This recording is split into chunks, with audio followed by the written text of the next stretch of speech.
Evening. If I can please have everyone settle down, please. We're going to go ahead and get started on this regular commission meeting for Monday, May 19th, 2025. If I can please have the city clerk call the roll. Commissioner Avila Vasquez. Present. Commissioner Caldwell. Here. Commissioner Howington. Here. Commissioner Lowry. Present. Commissioner Santiago. Here. Vice Mayor Harriet. Present. Mayor Avila. Here. This time I'll turn it over to Commissioner Avila Vasquez for the invocation and the Pledge of Allegiance and the honoring of the veterans. Thank you, Mayor. So I am going to ask everyone to please stand and have a prayer or a moment of silence. But please do prayers because we really need it. Thank you.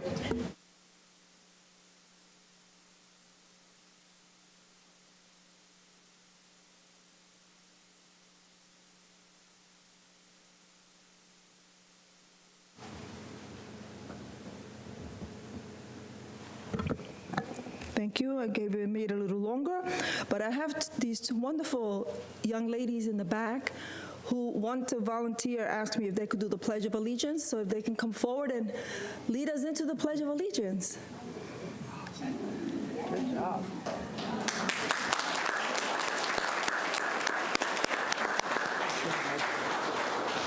Can you make sure the mic is on for them, Victor? I pledge allegiance to the flag of the United States of America and to the republic for which it stands, one nation, under God, indivisible, with liberty and justice for all. Thank you. We don't have anyone right now to sing the national anthem, but I'm hoping that everybody joins us in singing the national anthem. I'm sorry, Mayor.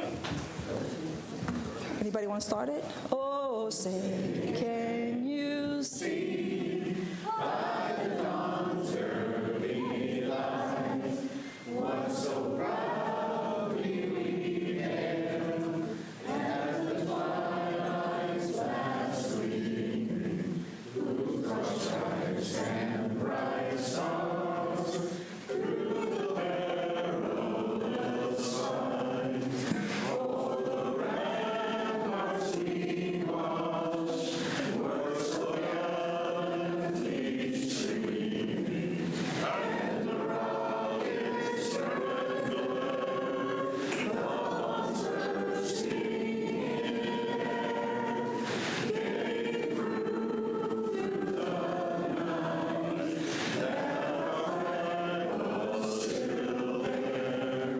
Oh, save us as our spangled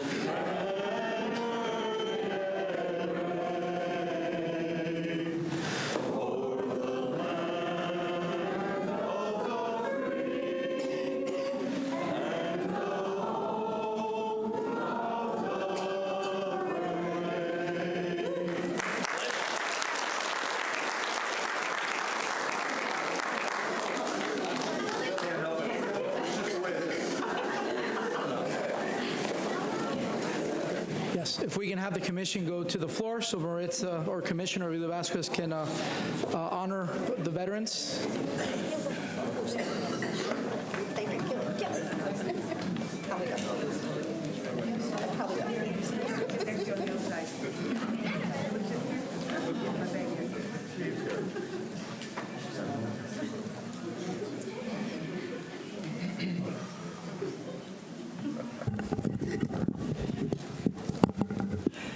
Thank you, everyone, for that. We need more of that, right? We need that more of the unity, working together and, doing things together here in the city of Deltona.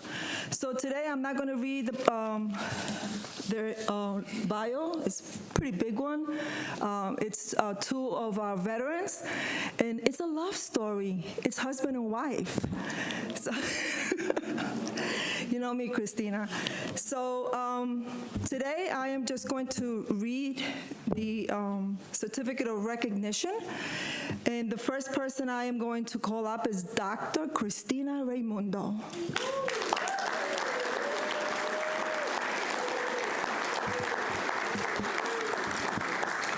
Dr. Cristina Raimundo, Sergeant, U.S. Marine Corps.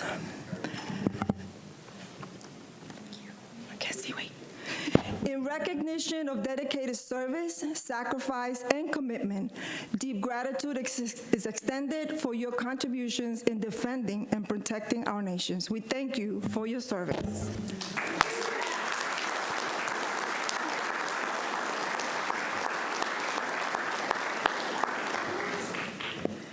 And now is hubby.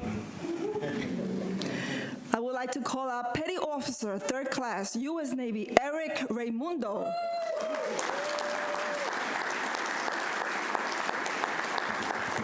Eric was a Naval Hospital corpsman. In recognition of dedicated service, sacrifice, and commitment, deep gratitude is extended for your contributions in defending and protecting our nations. We thank you for your service.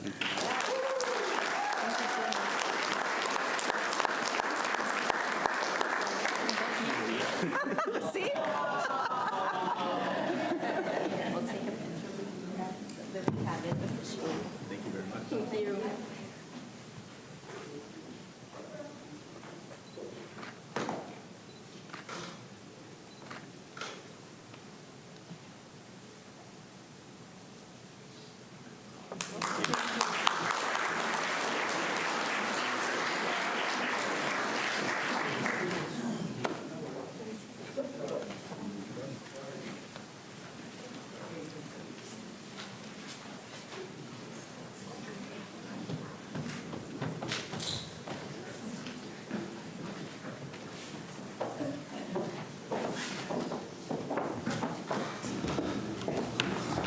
Okay.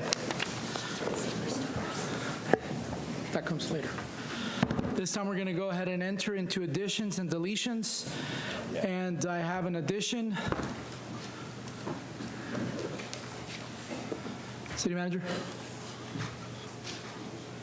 I have an addition. For City Attorney. Please proceed. I'd like an update from our Volusia County Councilman on some of the projects he's been working with some of us up here on and some he's been doing in the city. Okay, if that's the pleasure of the commission. Commission's okay with that? Can I get a simple Yes. aye? Aye. Aye. Okay. Is there any other additions or deletions? Hearing none, at this time we'll go ahead and go to presentations, awards, and reports. We'll go to the Super Student Awards for the 4th grade period of school year 2024-2025. And if I can please have the commission again, follow me to the floor. You just kind of did as part of the mayor's business. That's right.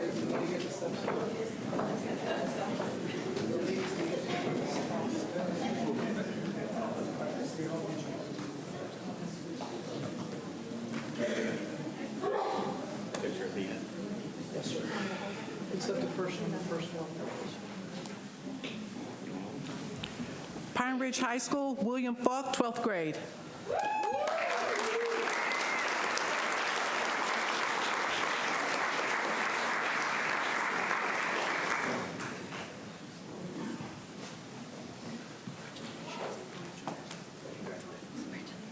Deltona Lakes Elementary, Miles Echevarria, 1st grade.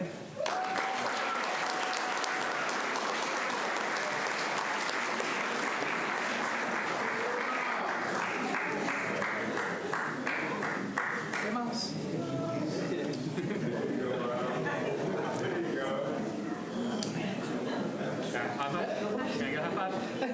Discovery Elementary, Cassidy Bowman, 5th grade.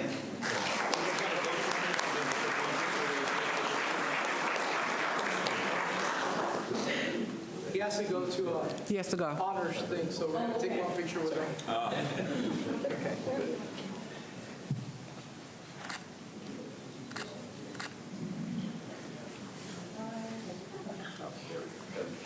Congratulations. Cassidy Bowman, 5th grade.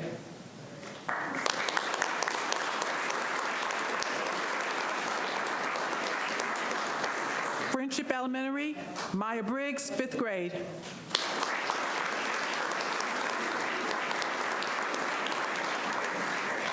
Pride Elementary, Alexa,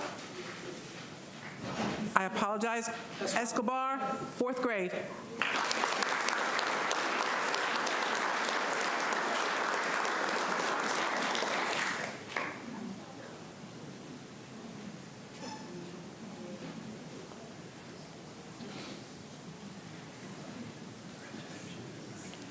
Pride Elementary, Mason Wright, 3rd grade.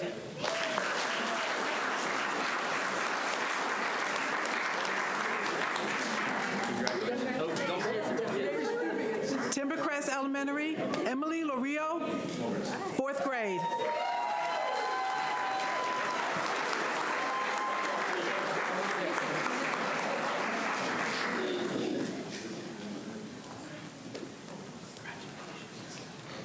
Volusia Pines Elementary, Kazan Brown, 4th grade.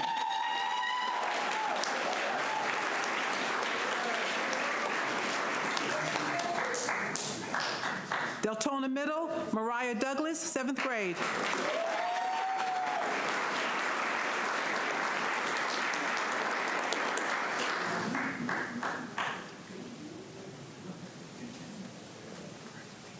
Galaxy Middle, Mason Tahita, 8th grade.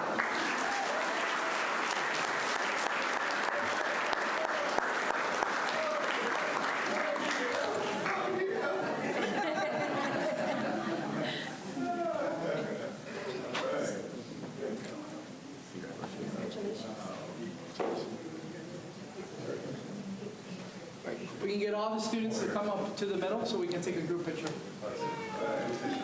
There you go. Hebrew certificate's open so they can see it. All right?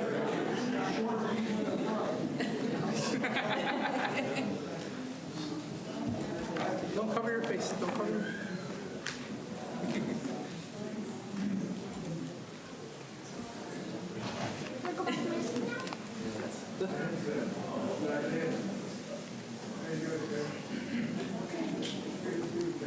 We got one more.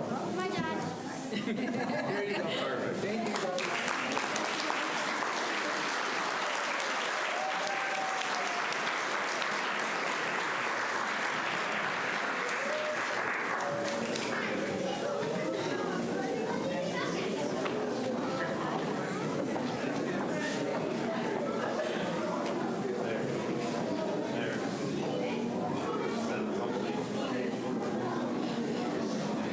We're going to give them a minute for those that want to step out. As that's happening, I'm going to start calling up our first presentation for the first annual Best of Deltona Reader's Choice Award Gala, Mr. Joseph Hearn, who knows that he has a time constraint and... Did he leave? Okay, Perla.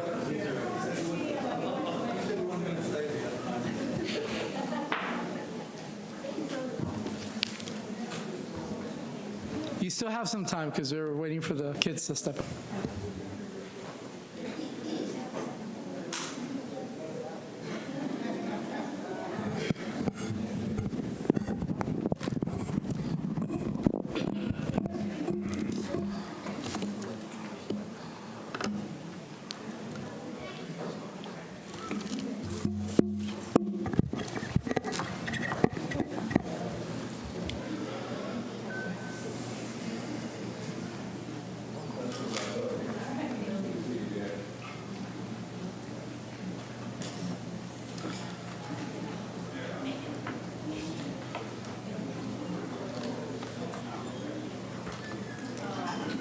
Okay. Perla, the floor is yours. Good evening, Mayor, Commissioner, city staff, and everyone here today. My name is Perla Bello Crosby, founder and publisher of my Deltona magazine. I'm honored to be here tonight to present an exciting new community event, the first annual Best of Deltona Award Gala, celebrating community excellence. Let's talk about the event. This gala will honor the people, places, businesses, volunteers, and organizations that make Deltona a vibrant, growing community. It's more than an award ceremony. It's a tool to support small businesses, boost Deltona's visibility, and strengthen local pride. and importantly, is bring people together across sectors, business, nonprofit, and community group to collaborate and celebrate Deltona's success. Proven success and expansion. With 9 years of success with the Best of Sanford Award, this gala expands our mission to recognize excellence across Seminole County. We celebrate downtown Sanford, Seminole's top businesses, and Sanford Industry of the Year. Now, Deltona small businesses and professionals will have the perfect opportunity to be recognized for their impact and contribution of the local economy and community development. As the founder of this quality publication, I'm sorry? I think you go to the next slide. Oh, I'm sorry. Okay. Yeah, I'm sorry. As the founder of this quality publication, it's an honor to bring the prestigious tradition to Deltona and Volusia County. We are committed to recognizing and supporting our sister cities, celebrating the hard work of those who make our community a better place. A Best of Deltona Award will symbolize excellence and open new doors for our small businesses and professionals. I see this as an opportunity for Deltona to applaud its business owners and their employees for all they do for the city and the community. Gala highlights and community impact. We expect over 350 attendees, local and regional leaders, professional, media, and community advocates. It will be held right here at the center at Deltona, creating a grand celebration that belongs to our community. At the inaugural Best of Deltona, we'll select 40 awards winners across categories, 80 nominees recognized as finalists. Honoring community impact under Best of Deltona umbrella, we'll introduce the top 10 Best of West Volusia, honoring healthcare leaders, nonprofit, and community champions making a regional impact. This recognition not only strengthens Deltona's connection with neighboring cities, but also positions us as a key player in West Volusia. It highlights Deltona's commitment to collaboration, boost our visibility, and reinforce our city as a hub for regional growth and partnership.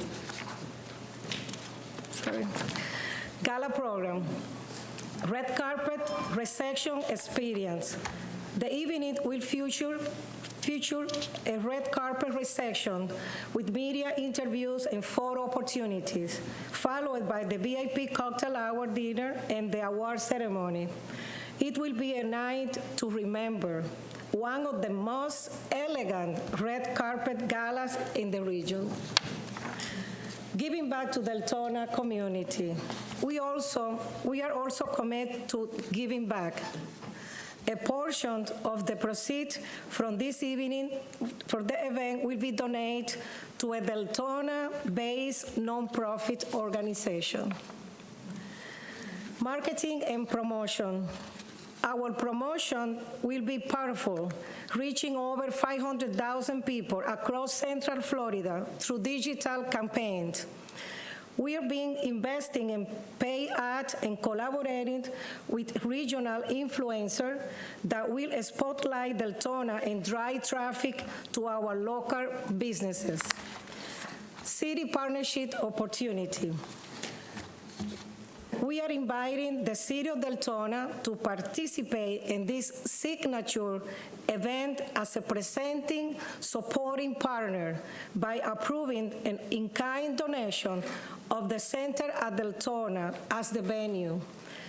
This shows the city's support for Deltona's businesses and community excellence enhance Deltona's image as a destination city through this award gala, and provides recognition for the city as a key supporter. The annual Best of Deltona Reader Choice Award Gala will be organized and managed by My Deltona magazine as a private event, with the city's support helping to make it possible.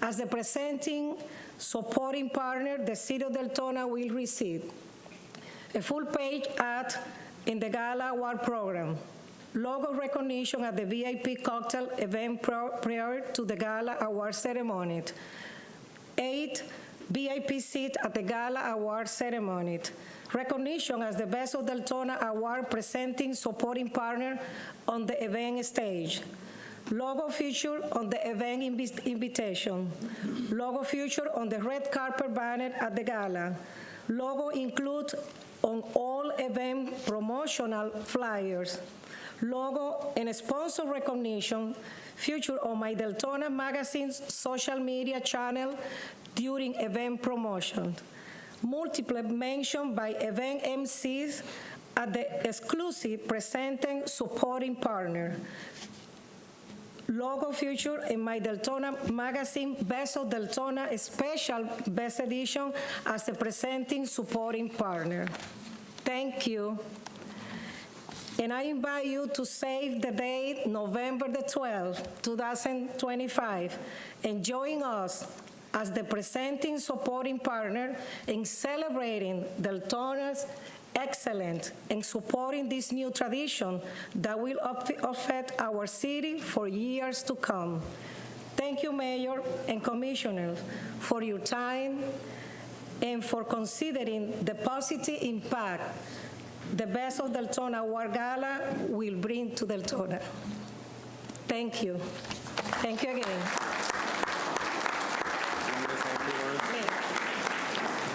All right, they said I only have 30 minutes, so I'm going to try to keep everything under 30. Is that right? Okay, I know.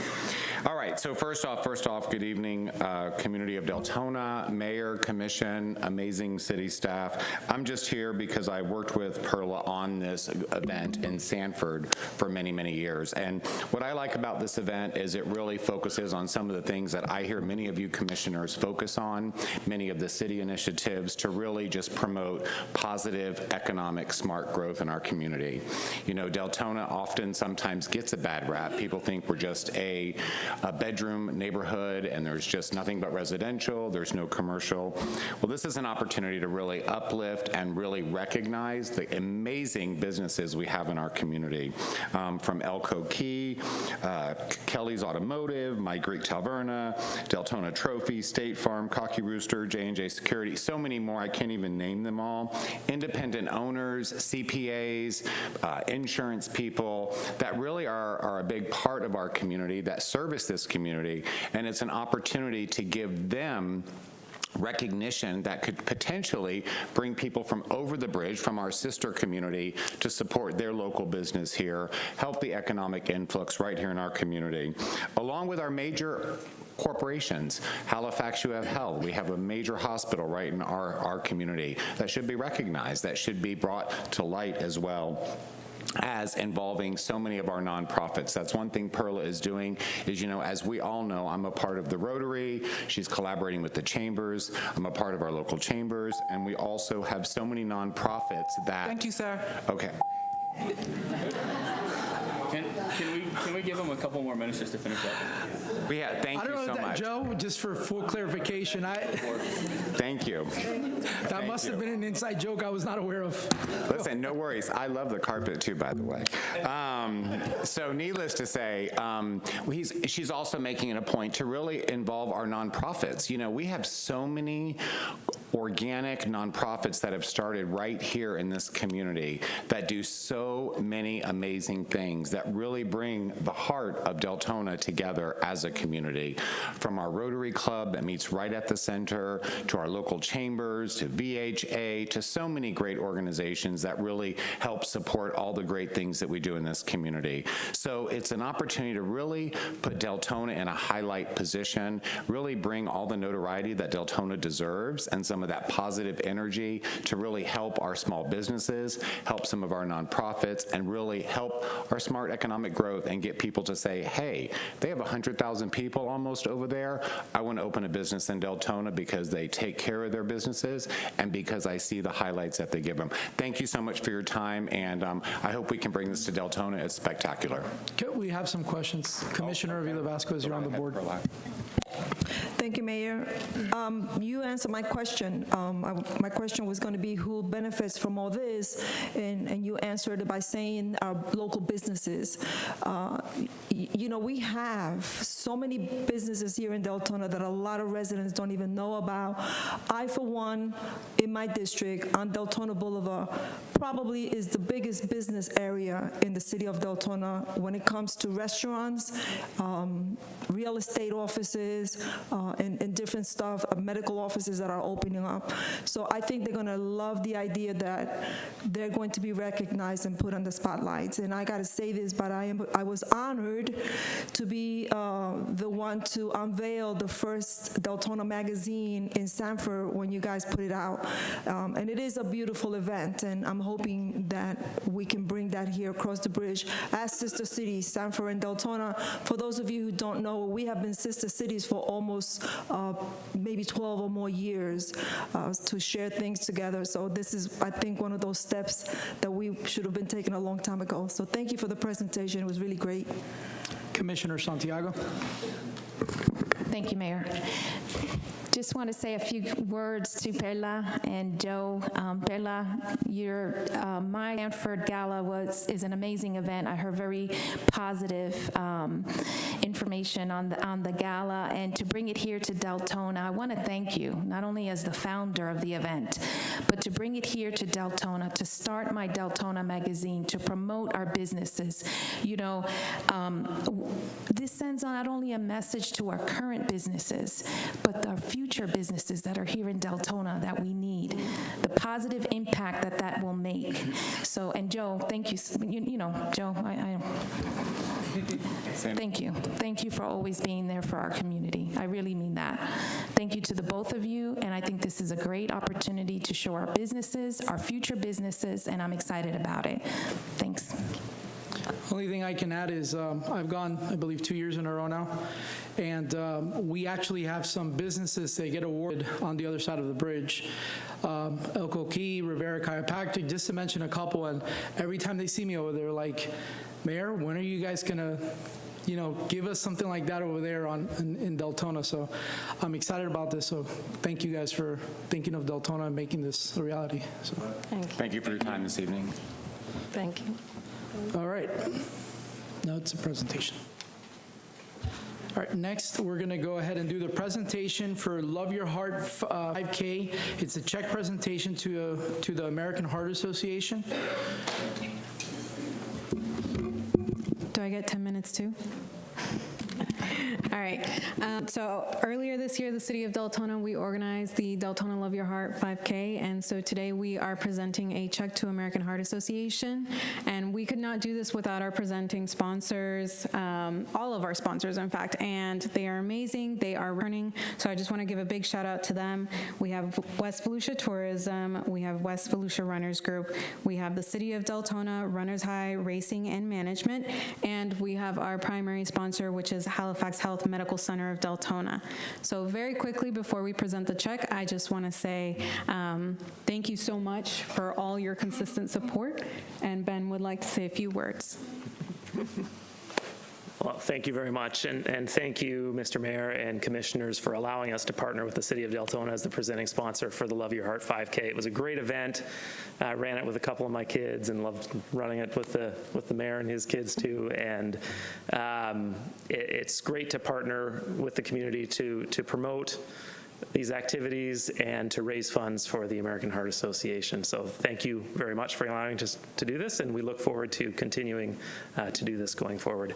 And I'll concede the rest of my time to make up for Joe. I just want to quickly say, that we appreciate you so much. This is the second year. It was a wonderful event. It was very cold, but it was a wonderful event. And I just want to thank you for supporting the American Heart Association, you, the city of Deltona, as well as Halifax Health. And I can't wait for next year. Thank you so much. All right, so now we're going to present the check. Drum roll. Okay. Do Everybody? you want the commission down there for the check presentation? If you'd like. Okay, Yeah, great. commission. That'd be great.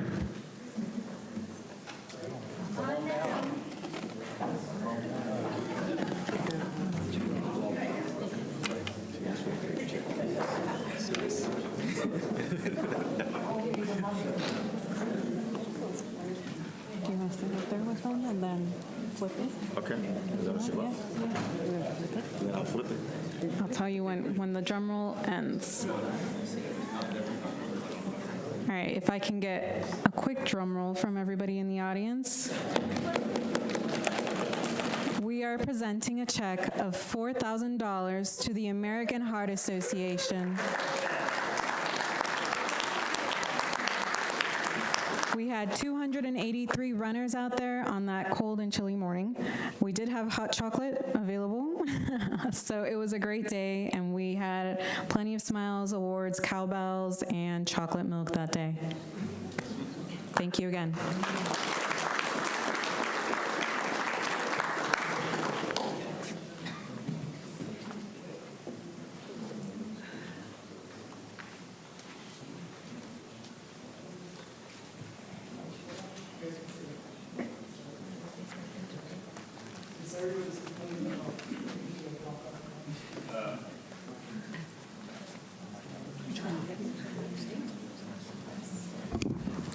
We got a proclamation coming up next, and I'd like to have the Vice Mayor go ahead and read this proclamation.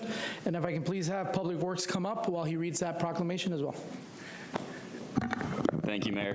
Whereas public works professionals focus on infrastructure, facilities, and services that are vital importance to sustainable and resilient communities and to public health, high quality of life, and well-being of the people of Deltona, Florida. And whereas these infrastructure, facilities, and services could not be provided without the dedicated efforts of public works professionals who are engineers, managers, and employees at all levels of government and the private sector who are responsible for rebuilding, improving, and protecting our nation's transportation, water supply, water treatment, and solid waste systems, public buildings, and other infrastructure and facilities essential for the citizens. And whereas it is the public interest for citizens, civic leaders, and children in Deltona, Florida to gain knowledge of and maintain an ongoing interest and understanding of the importance of public works and public works programs in their respective communities. And whereas the year 2025 marks the 65th annual National Public Works Week sponsored by the American Public Works Association. Now, therefore, we, the Mayor and City Commission of Deltona, Florida, do hereby proclaim March 18th through 24th, 2025 as National Public Works Week. In the City of Deltona, we urge all citizens to join with representatives of the American Public Works Association and government agencies in activities, events, and ceremonies designed to pay tribute to our public works professionals, engineers, managers, and employees, and to recognize the substantial contributions they make to protecting our national health, safety, and advancing quality of life. Executed this 5th day of May 2025.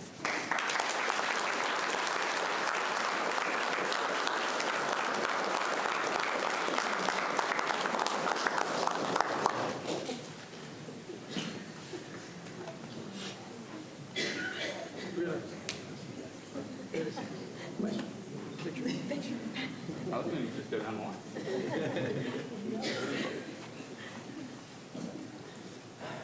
Got it?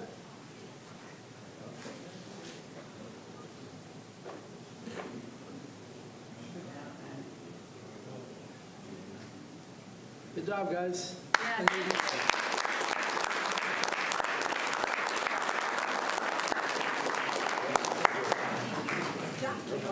Thank you.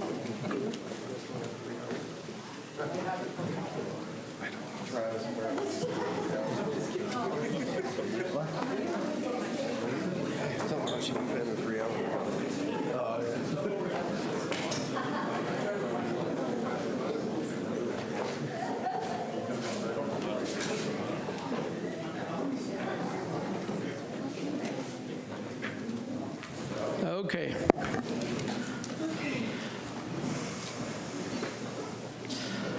This time, we're going to call Miss Catherine up to the front for Deltona Community Events. And as some of our public works folks exit the room, just remember, those are the faces of the folks that are patching up some of the streets, the roads, sidewalks, cleaning up our mediums. They're the folks that keep the city really running. So big congrats and thank you guys for all you do. Catherine, could you put the mic towards you, please? Sorry. There's a couple Memorial Day events that I want to tell you about that are coming up. So on the 24th, that is the Saturday before Memorial Day, VEMA is holding their second annual Memorial Day motorcycle ride. So you can sign up now, you can sign up day of the event. Registration day of event starts at 9 a.m., kickstands up at 11 a.m. This was a huge event last year. I think over 100 motorcyclists participated. So that's a really fun event. So come out and participate if you all motorcyclists are welcome. And then there's Memorial Day ceremony on Memorial Day. That's VSEP is holding that. That's going to be at Veterans Park, 10 a.m. So this is just a great way to honor veterans on Memorial Day. So. And then, as always, if any community organizations have any events going on, just let me know. Email me, cbarker@deltonafl.com, and I can mention them here. Okay, thank you, Catherine. Hold on.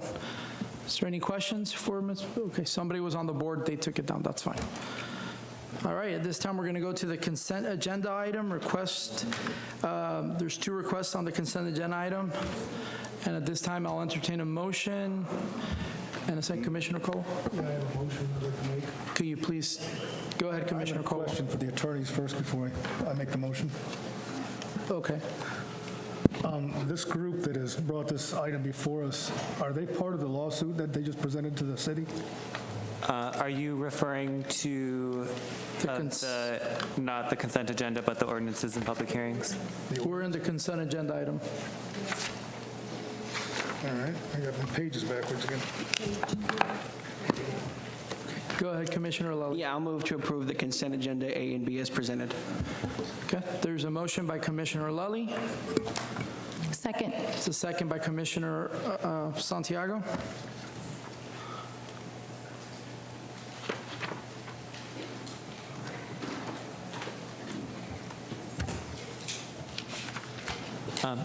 Mayor, just a reminder that you do have to take public comment on this item. I was getting to that part of the motion. Is there any public comment on the consent agenda?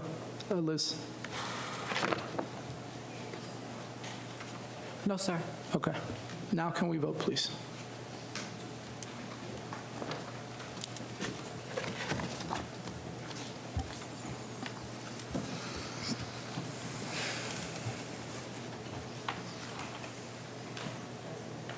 Vice Mayor, they're waiting on you. Motion passes 6-1. This is your one warning, your one and only warning. Okay? This time we're going to go into ordinances and public hearings. If I can please have the city attorney read the ordinance. Yes, Mr. Mayor. So first, I'll read the statement on quasi-judicial items. Please be advised that the following item on the agenda is quasi-judicial in nature. If you wish to comment upon any of these items, please indicate that you would like to address the commission when the announcement is made during the quasi-judicial item. An opportunity for persons to speak on each item will be made available after the applicant and staff have made their presentations. Swearing in. All testimony, including public testimony and evidence, will be made under oath or affirmation. Additionally, each person who gives testimony may be subject to cross-examination. If you do not wish to be either cross-examined or sworn, your testimony will be given its due weight. The general public will not be permitted to cross-examine witnesses, but the public may request the commission to ask questions on their behalf. The full agenda packet on each item is hereby entered into the record. Persons representing organizations must present evidence of their authority to speak for the organization. Further details of the quasi-judicial procedures may be obtained from the city clerk. At this time, commissioners must disclose any ex parte communications concerning items on this agenda. This is for item 8A. At this time, we're going to go ahead and do ex parte communication. Let's start with Commissioner Lally.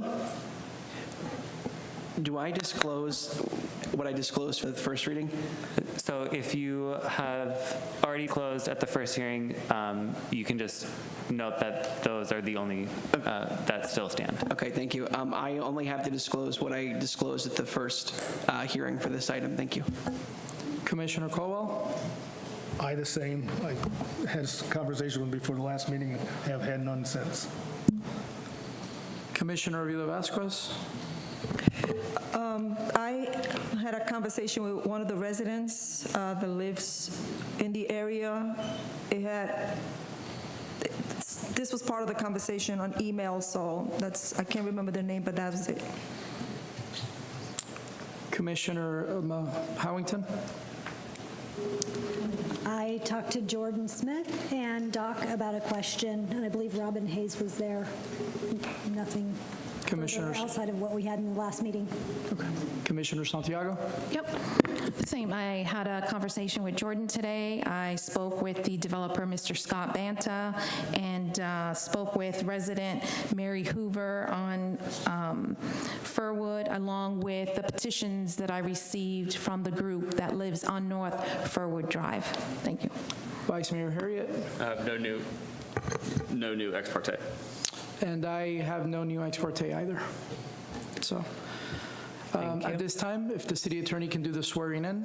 Yes, Mr. Mayor, at this time, I will swear in any person who wishes to testify on any quasi-judicial item. So please stand if you are able and raise your right hand. Do you hereby swear or affirm to tell the truth, the whole truth, so help you God? I do. You may be seated. All right, at this time, we're going to hear Mr. Jordan Smith with his presentation of staff report, and then we'll go to commissioner questions. Thanks. And I'll also read the ordinance by title into the record.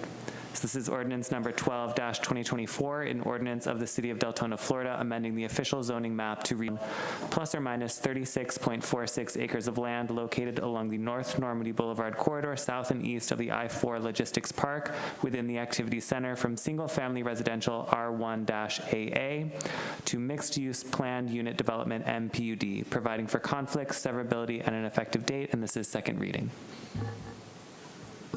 Good evening, Mayor, Commissioner, City Manager.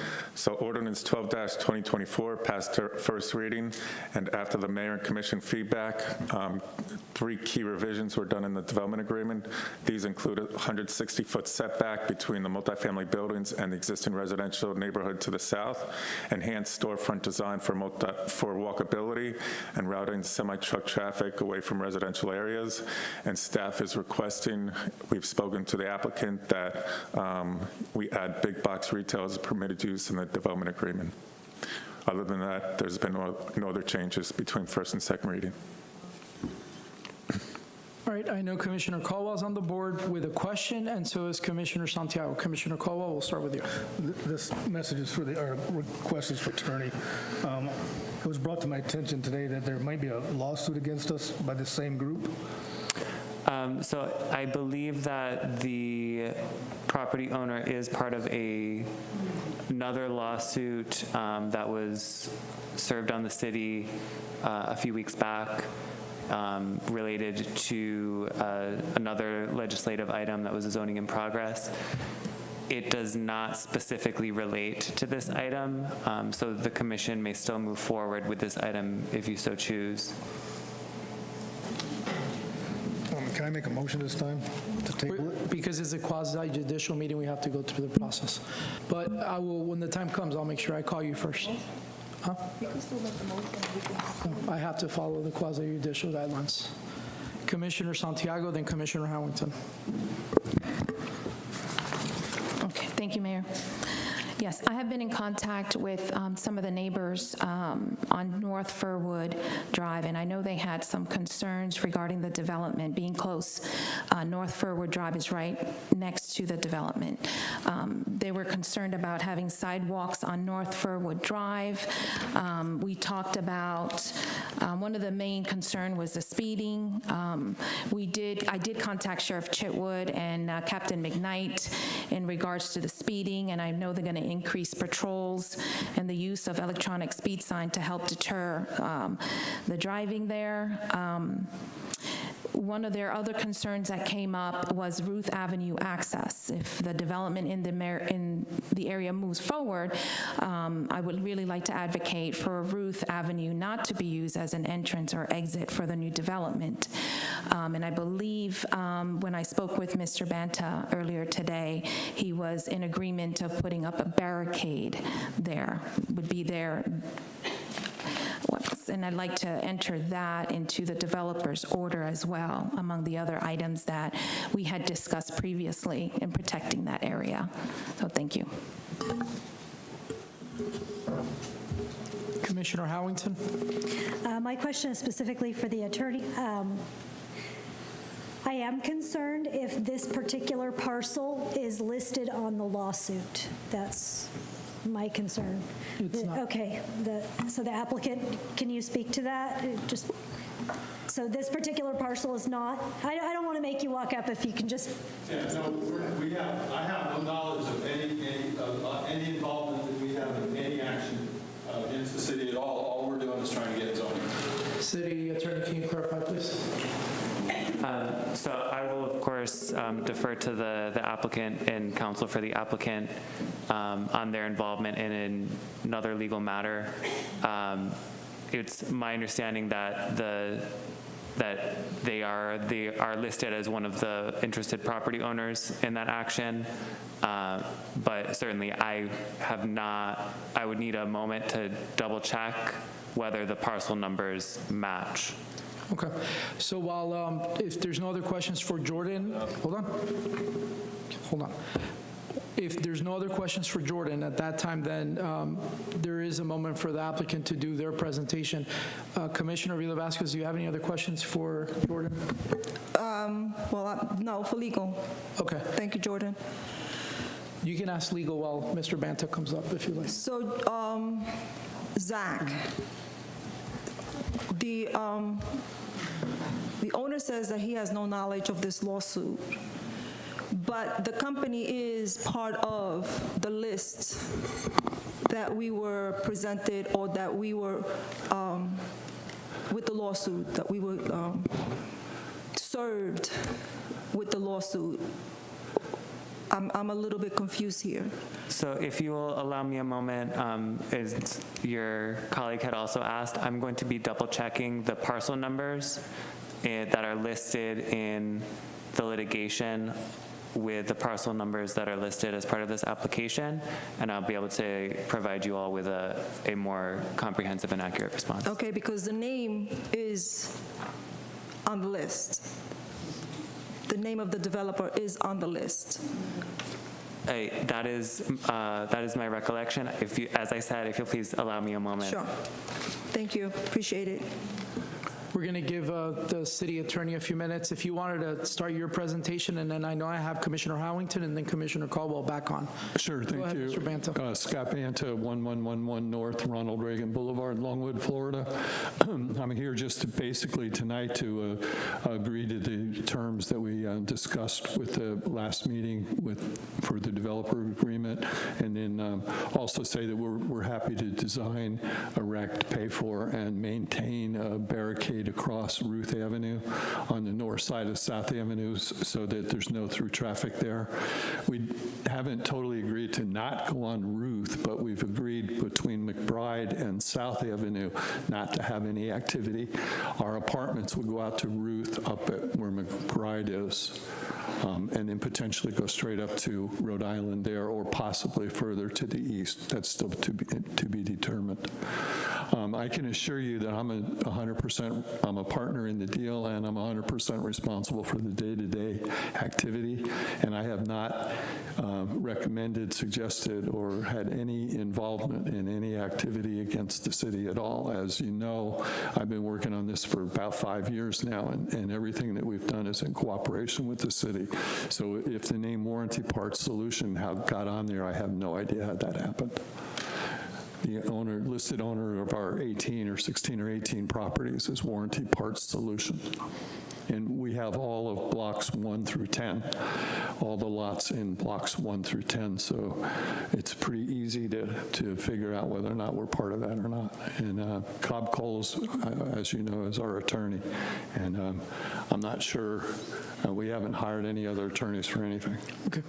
I see Mr. Good is getting ready to say something. Go ahead. Yes. Double checking now, and as the applicant stated, their LLC is not listed among the plaintiffs in the other action. So still going through, there's a lot of parcel numbers, but the applicant, as they've stated, they are correct. Their LLC is not listed as part of the action. Okay. Commissioner Howington, then Commissioner Colwell.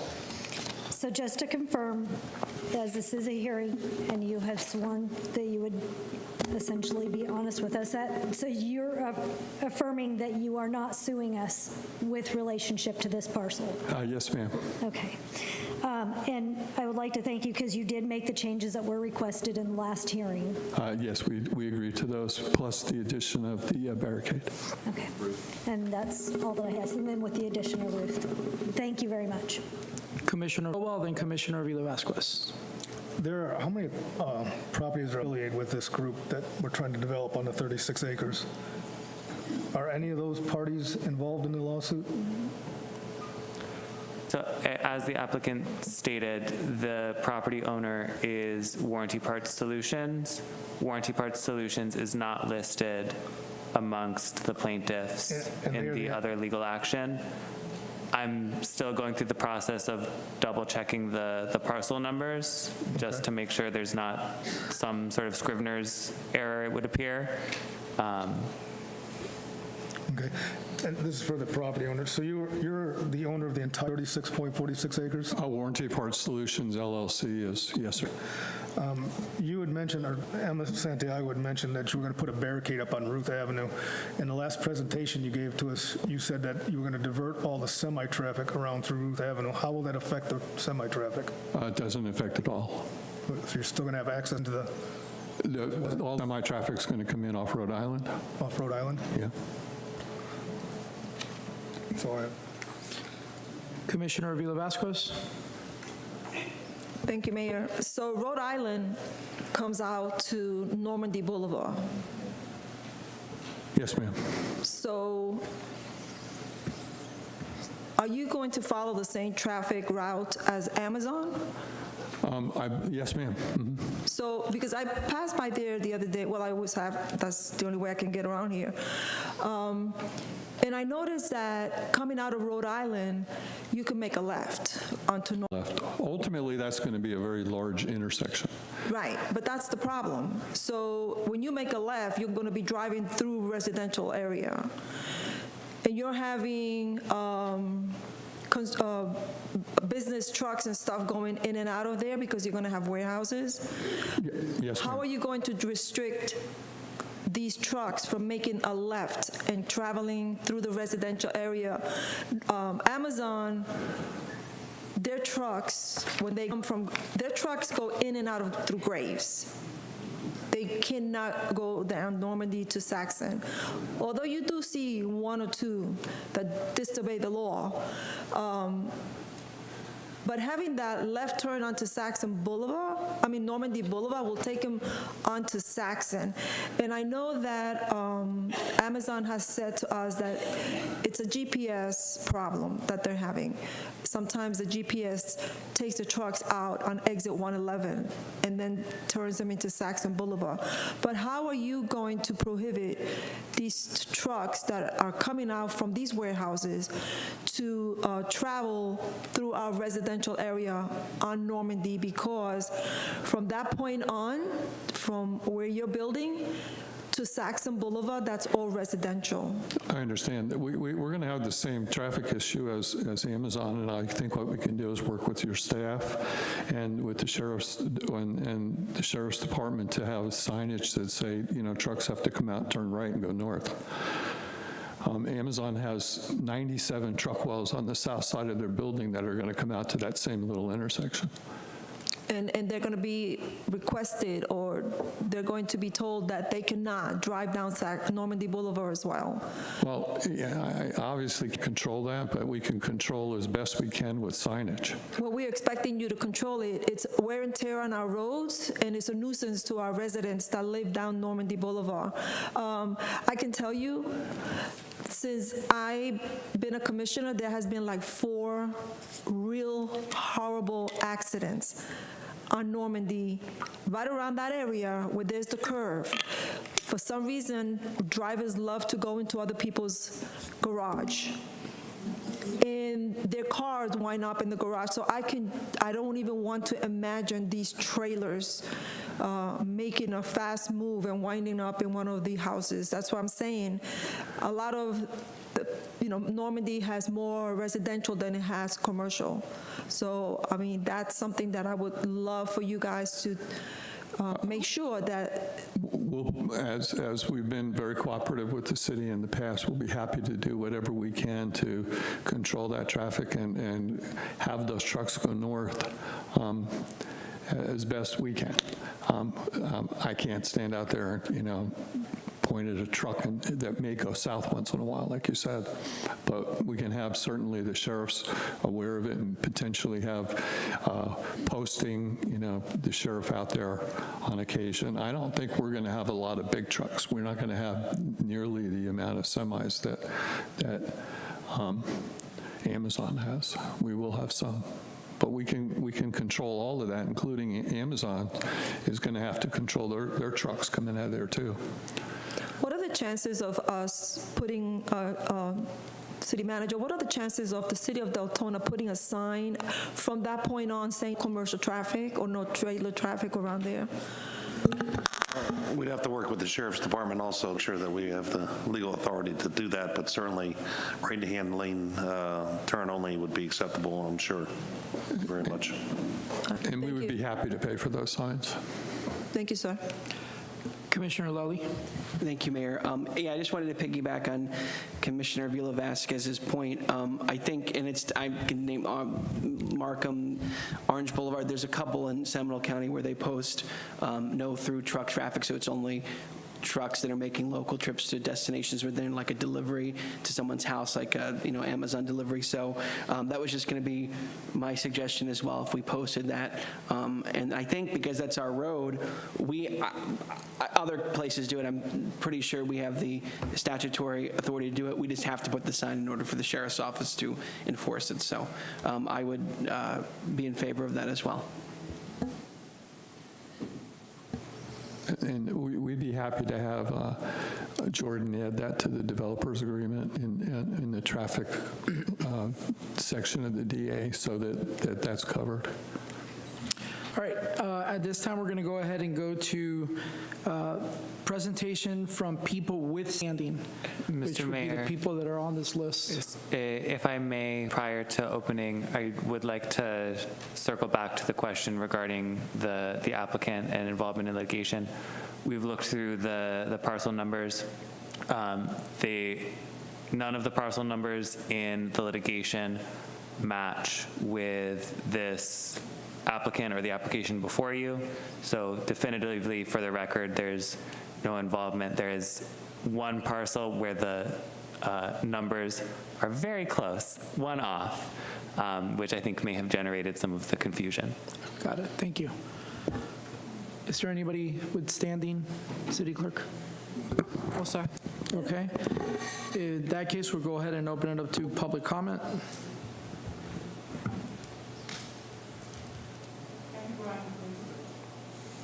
Kathy Bryan, please.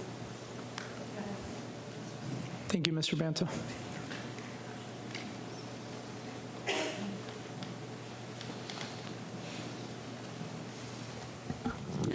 Good evening, Kathy Bryan. Well, I know this is only a request for rezoning in this area, and you guys have made a lot of requests for modifications and everything.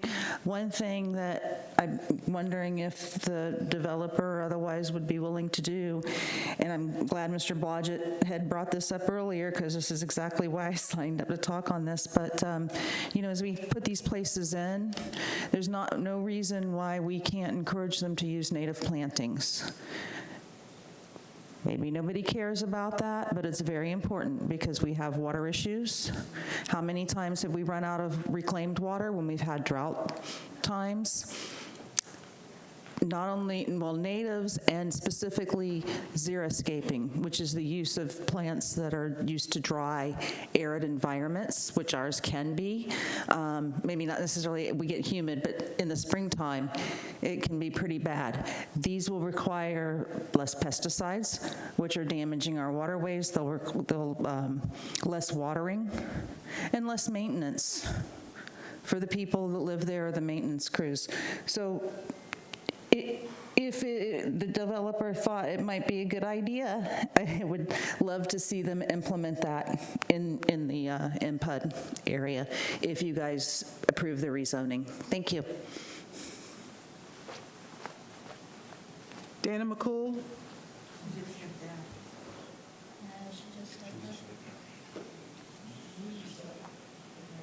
She stepped up. That ends public participation. All right, at this time, we're in the section where we can call for a motion in a second before we do the final discussion. So Commissioner Cowell, you wanted to... Yeah, applicant has a... I believe in the development... You get to the microphone so I can hear. Thank you. Sorry. Can we not hand him a microphone that's, so he's not trying to... Mr. Banta, you can stay right there. This will only take a second. It's fine, Catherine. He just put that microphone on the podium. I believe Jordan can answer this, but I believe we already have low-impact development and xeriscaping in the DA. Thank you. All right. Excuse me? If you're not, we already closed public participation. I'm sorry. Go. Okay. Who would like to make a motion on the matter?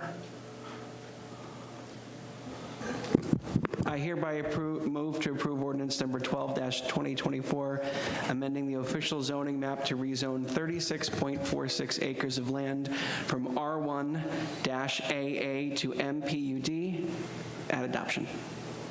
Second. A motion by Commissioner Lally and a second by Vice Mayor Harriet. And then we had two commissioners that were on. Do you still want to make a comment, Commissioner Howington?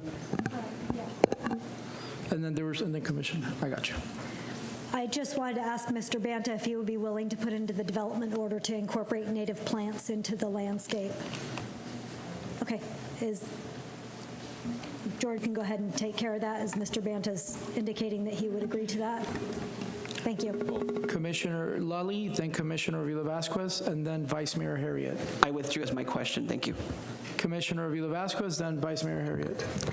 Mayor, I know that the comments were closed, but I don't believe these residents who are on the other side of this project were aware when they can come up and speak. So I would like to give them the opportunity to have their comments heard. They live on the street that reached out to me and reached out to Commissioner Santiago. So we could give them the courtesy of listening to their comment. I would appreciate it. Okay, only because we're in the middle of a quasi-judicial, Commissioner Avila-Vasquez. Zach, is there an issue with that? You may reopen the public comment and these residents, because of their proximity, I'm not sure if they have standing, but they maybe have been in that radius and received that letter. If that's the case, then it is recommended that you should to reopen. And just to confirm, I want to make sure, because if they don't know when they're supposed to speak, are we making sure we mail this out to the people with standing? Jordan? Mm-hmm. Okay, sir. Where's the gentleman that wanted to speak? If you can please come up to the podium. You might have to swear him in. Do you live close to the vicinity? Yes, I do. I live on North Fordwood and Ruth Ave. Okay, you please swear the Yes, sir. Please raise your hand. And do you hereby swear or affirm to tell the truth, the whole truth, and so help you God? Yes. Thank you. Go ahead, sir. I just want to go ahead and make a comment here. We're talking about development, where we're already in an overpopulated area, okay? A lot of residential, everybody drives in the afternoon. It's a lot of traffic coming in and out of there. There's cars flying up and down North Fordwood already as it is for the local traffic. You're talking about adding now how many units? No, how many units are we talking about adding? I'm in multifamily. I'm in the business of multifamily. How many? 320. How many stories are we talking? Sir, you're not allowed to redirect the what I'm trying to say is you're talking about invading people's privacy that live on Furwood Avenue. You're talking about putting monstrous buildings that takes away from the site that we actually purchased our properties to have. We wanted that wilderness. We wanted the woods back there. We wanted the wildlife that walks through there. That's what we wanted. That's why we purchased our property there. On Ruth Avenue, there's 2 houses that are on that corner right there that have access to that street. The only reason we go there is to get into our driveways on Ruth Avenue. It's 2 houses, me and my neighbor. I don't want a bunch of traffic flowing through there. Now all of a sudden he's talking about the barricades, but he's not clarifying on where he's going to do the barricade, where he's going to put it, how far up on Ruth Ave. We're not talking about, like my neighbor has a pool. He wants to be over there with his family. He has a fence around his yard. He doesn't want his privacy invaded by somebody looking down on top of his property. So are we really considering the impact that we're going to have in our community versus the tax dollars that's coming in? That's what I really want to know. That's it. That's all I have to say. Vice Mayor Harriet, were you done, Commissioner Rila-Vasquez? Yes. Okay, Vice Mayor Harriet. First, thank you for letting the residents speak. I think it's important, especially for this. Also, Mr. Banta, if you don't mind, at the first public hearing at the last meeting, you explained the buffer and the distance between the building and the property. Can we explain how far away that's going to be, the setback, and what's going to be there? Vice Mayor, there's going to be a 160-foot buffer between the multifamily and the residential to the south. I thought we had talked, was it just the 60 feet? 160 feet. It's 160 feet, yes. Okay. Thank you. Okay. If there's no other questions, Mr. Banta, just out of curiosity, and I know we already did the ex parte, is your company the only one that's helping with this project right now? Are you getting any assistance at all from a consultant or anything like that? We have various consultants. We have a civil engineer. We have a traffic consultant who did the traffic study that you've all probably reviewed.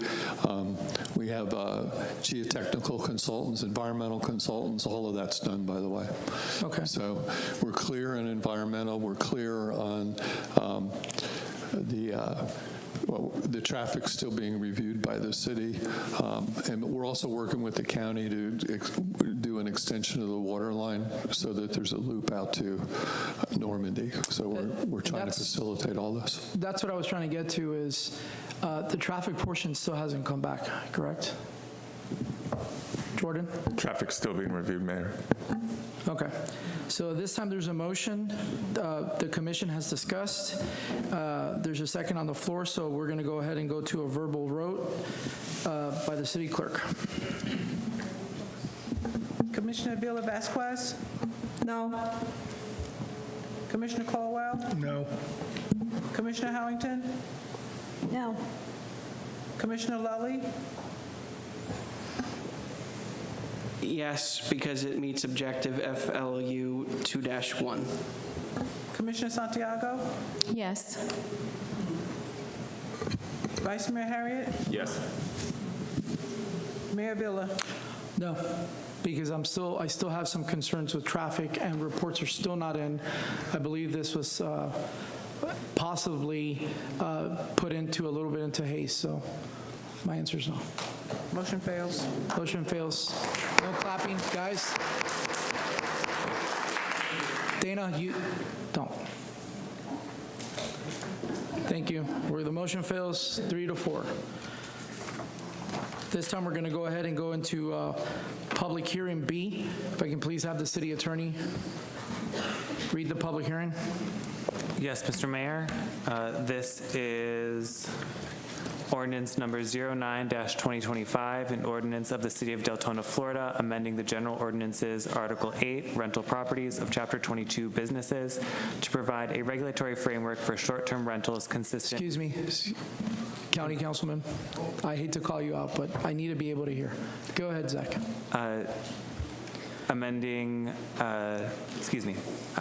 Providing a regulatory framework for short-term rentals consistent with Florida statutes, updating definitions, and updating the process for business tax receipt applications, inspections, and approvals, providing for conflicts, codification, severability, and an effective date. This is second reading. Between first and second reading, there were some changes made by the planning staff in coordination with the fire department and the fire inspectors to clarify some of the regulatory authority and add terminology relative to high-risk occupancies, which is defined under Florida statute and provides for additional inspections. Okay. At this time, I'll entertain a motion before we begin discussion. There's a motion to approve by Commissioner Caldwell. Is there a second? A second. Second by Commissioner Lally. Jordan? Mr. Mayor, good evening. So staff would like to make another amendment to the proposed regulations. In terms of the vacation rentals, we'd like to reduce the required reinspection interval for registration for vacation rentals from 5 to 3 years. This will help ensure continued compliance with property maintenance, life, and safety. That's the only other change that staff is recommending. Okay. Is there any questions from the Commissioner Lally? Go ahead. Oh, I'll with second if you want to amend it. So that's with the reduction of the time? I can't hear. That's with the reduction in time between the inspections from 5 years to 3 years? Is that what I understand? So we're going from 5 year required inspection from 5 to 3 years, correct? To be consistent with the long-term rentals. I'm still good with my motion. Okay. So there's still a motion by Commissioner Caldwell. And I'll second the changes. And there's still a second by Commissioner Lally. Commissioner Howington, you're on the board. I spoke to you the other day about potentially increasing the inspection fee because there was a discussion of potentially starting it out at $50 initially and then increasing it in a matter of just a few months from now. If there's a potential to increase it in a few months, should we start that from the beginning at an increased rate rather than starting it at $50 and then increasing it, because this is for-profit business within our community? Because once we implement, I don't know that I want to revisit in 2 or 3 months to raise the price again. So Mayor, what Commissioner Howington is referring to in the ordinance section 3, we have some interim fee schedules established. So the fee for a long-term rental license fee is $300. The long-term rental inspection fee we currently have at $50. The vacation rental certificate of registration fee is $300. And the vacation rental renewal registration fee is $150. Amendment to certificate of registration fee is $50. The vacation rental inspection fee is $75. I mean, right now we have it at $50. And these are pretty consistent with what other municipalities currently have on their books. And the concern that I had was that it wouldn't be enough to cover the cost of the inspection for the pay for the employee as well as accounting, things like that, that go into management of this inspection process. This is the second reading, correct? Correct. So I think staff's recommendation would be to raise the long-term rental inspection fee from $50 to $75 and the vacation rental inspection fee from $50 to $75. Does that cover what Commissioner Howington is requesting? That should cover, yes. Okay. Commissioner, are you finished, Commissioner Howington? All right, we have Commissioner Villa-Vasquez, and then we might have to amend your motion and withdraw your second. So go ahead, Commissioner Villa-Vasquez. Who are we charging these fees to? The renters or the owners? It'll be the property owners. Property owners? Yes, correct. And so as we know, a lot of the houses, rental homes here in Deltona, owners are not local, they're out of state. And I know that we currently have a problem when there is a problem with a rental, the notices are given to the renter. And then when the owners are faced with a penalty charge, they have no idea what they're being charged for because the letters never reach them. How are we going to keep track that these notifications go directly to the owners of the house, even if they have a managing company local? So, Commissioner, that's a great question. We will be working with the firm, a company that currently does our foreclosures and vacant properties, and they also do rentals as well. They will help us manage that program and ensure that the property owner or management company is responsible for any violations. So their management company, in addition to the owner themselves, will be notified of whatever. So someone's going to have to register the particular unit, whether it's the property owner or a management company, but we'll be working with a separate group to manage all that. Okay. Can we get Commissioner Lally to withdraw his second and Commissioner Cowell to amend your motion, please? Withdrawn. I have a question before I make. Please, go ahead. Jordan, at what rate will those increases, increments happen? Every year? Is $75 the bottom and then $150 the ceiling, for example? There's no rate increase. So we're not going to raise it every year as with the consumer price index? It would only be raised upon the commission amending the fee resolution, which will come to the commission in a couple months. Okay. All right, I amend my motion to include the rate increase, rate start at $75 as discussed. Okay. There's an amendment by Commissioner Cowell. I'll second that. Second by Commissioner Lally. Is there any public comment?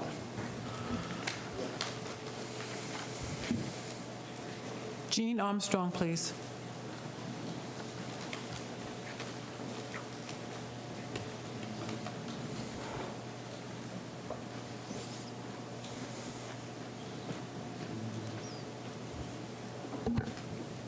Thank you. I am Jean Armstrong. I am the broker owner of Century 21 Armstrong Team, and also I am the president-elect of the West Volusia Association of Realtors, the Legislative Committee, and I am also a property manager. It has been some time since I've been up here to speak to this issue. It has been brought up before in a little bit different form. This, if I'm not mistaken, was originally supposed to be for vacation rentals and short-term rentals, and now it's grown with an amendment to include regular rentals. Any property manager that's worth anything keeps an eye on their properties. And, excuse me, and if they don't, shame on them, because that's not right. I have no problem giving you every property that I manage. And then if there's a problem and it comes to me, it will be addressed, because that's the way we do business. We try not to have the problems in the first place. There's a few facts here that I need to, excuse me, to bring up. And again, this is about long-term rentals, not short-term. Number one, most homeowners who rent their property already pay higher property taxes because of their homestead exemption, and any discounts, they've lost them. Second of all, the homeowners who rent their properties are also paying mortgages. Most homeowners who rent their property are paying property managers, and they do not live either close to the property or they're not able to manage it themselves. Most homeowners who rent their property are not making very much, if anything, after expenses are taken out. And that includes property taxes, insurance, the basic mortgage, which is principal and interest, and whatever repairs are required whenever they recur. We do long-term rentals, and that's a year or more. Our leases are professionally prepared by an attorney firm, and the tenants are also given specific instructions on the care of the property. Also, if they have any problems, we request that they advise us immediately so they can be addressed. That includes problems with plumbing or a roof leak or anything like that, because that stuff needs to be taken care of. These people, the homeowners, cannot afford home inspections or an inspection after every tenant leaves.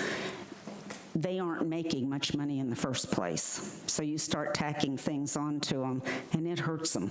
And it's going to really cause a lot of them to turn around and sell their properties instead. So we're going to have a huge turnover.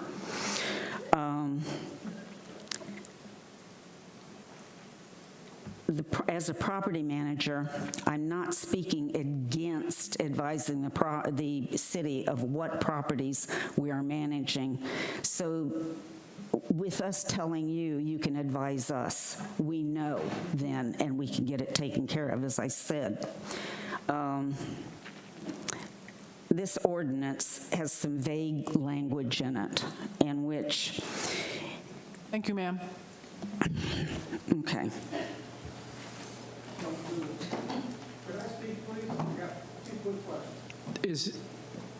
Do we have anybody else that has public comment? Go ahead, Mr. Sosa. Let's not forget to fill out the form, please. That way we are keeping order. I forgot this was on here. No, there were no things back there. Okay, just two quick questions. One, when you have these inspections done, obviously it's going to be third party through whoever the homeowner is, or homeowner's business, whatever. So they're going to absorb the cost of that, and who gets to pay it? Whoever's renting the house. So of course we talk about affordable housing all the time, so that's going to jack up the rates of the rental properties. Okay, but my question is, we're charging a $75 fee, but the one question I didn't see asked was, how much are we going to have to pay this firm to record, to monitor, and do any type of work regarding these rental ordinances? Because it seems like we're just throwing money out of the air. We'll charge $50. Man, that may not cover it. Let's do 75. Do we actually have how much it's going to cost the residents? Because we'll pay that if you don't charge enough. The renters are going to, not have affordable housing if you charge too much. So I think we need to know, what is the initial cost this organization is going to charge us to monitor the rental properties? Dana McCool, please.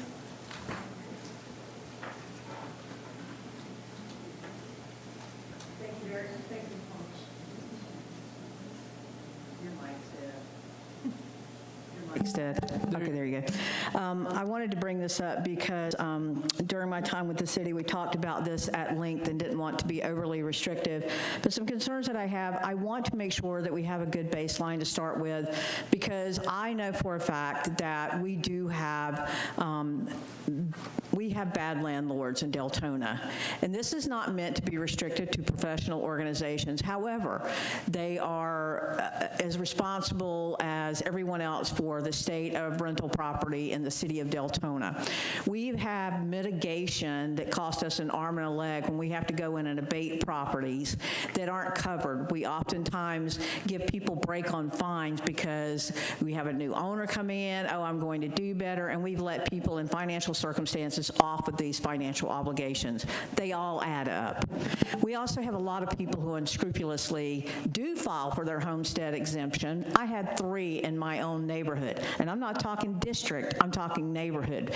People that filed for their homestead exemption, they had renters in there, and then we were not privy to that tax base also. So while I'm sorry the professional organizations are getting caught up in this, I have had rental property also. I know what I made on rental property, and I know what I could afford, and it goes towards our tax base is as such that the average person should be paying, according to statistics, about $2,100 a year. We're on the low end in property taxes. We have a tax base that is probably 52% between $0 and $500 tax base. So every bit of revenue that we get from managing, handling, or abating property, we need that money here in the city of Deltona. Responsible homeowners have to pay the price. What we talked about also is matching up rental property, the name on the lease to the water bill, to understand that if this isn't on the water bill, this is not the person paying. Another way to hold people responsible, and I'm talking about unscrupulous landlords, is the water stays in their name.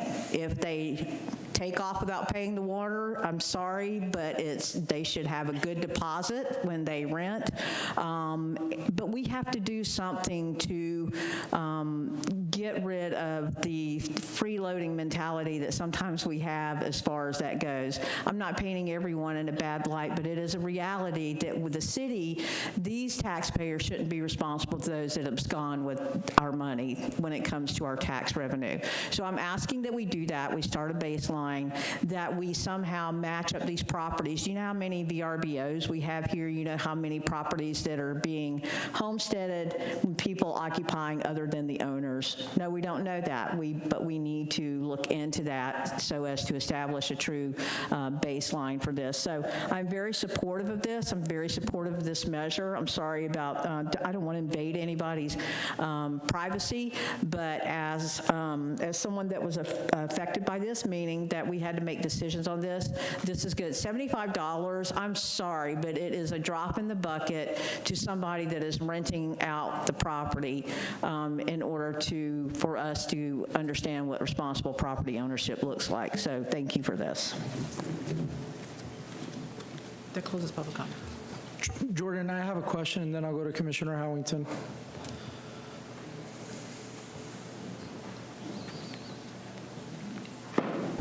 So the $75, does that cover what we're paying for this software or the folks that we're using?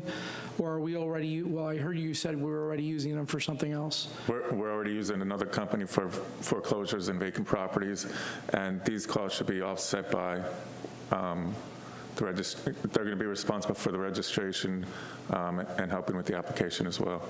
Because it was a fair question. I'll make sure that homeowners are not going to be responsible to pay for a fee that's going to be charged to renters. So these fees will be charged to the actual, not the person Correct. renting the I house. just want to make sure we're collecting enough. Correct. So if it passes. So we're not passing the buck down to homeowners within the city. And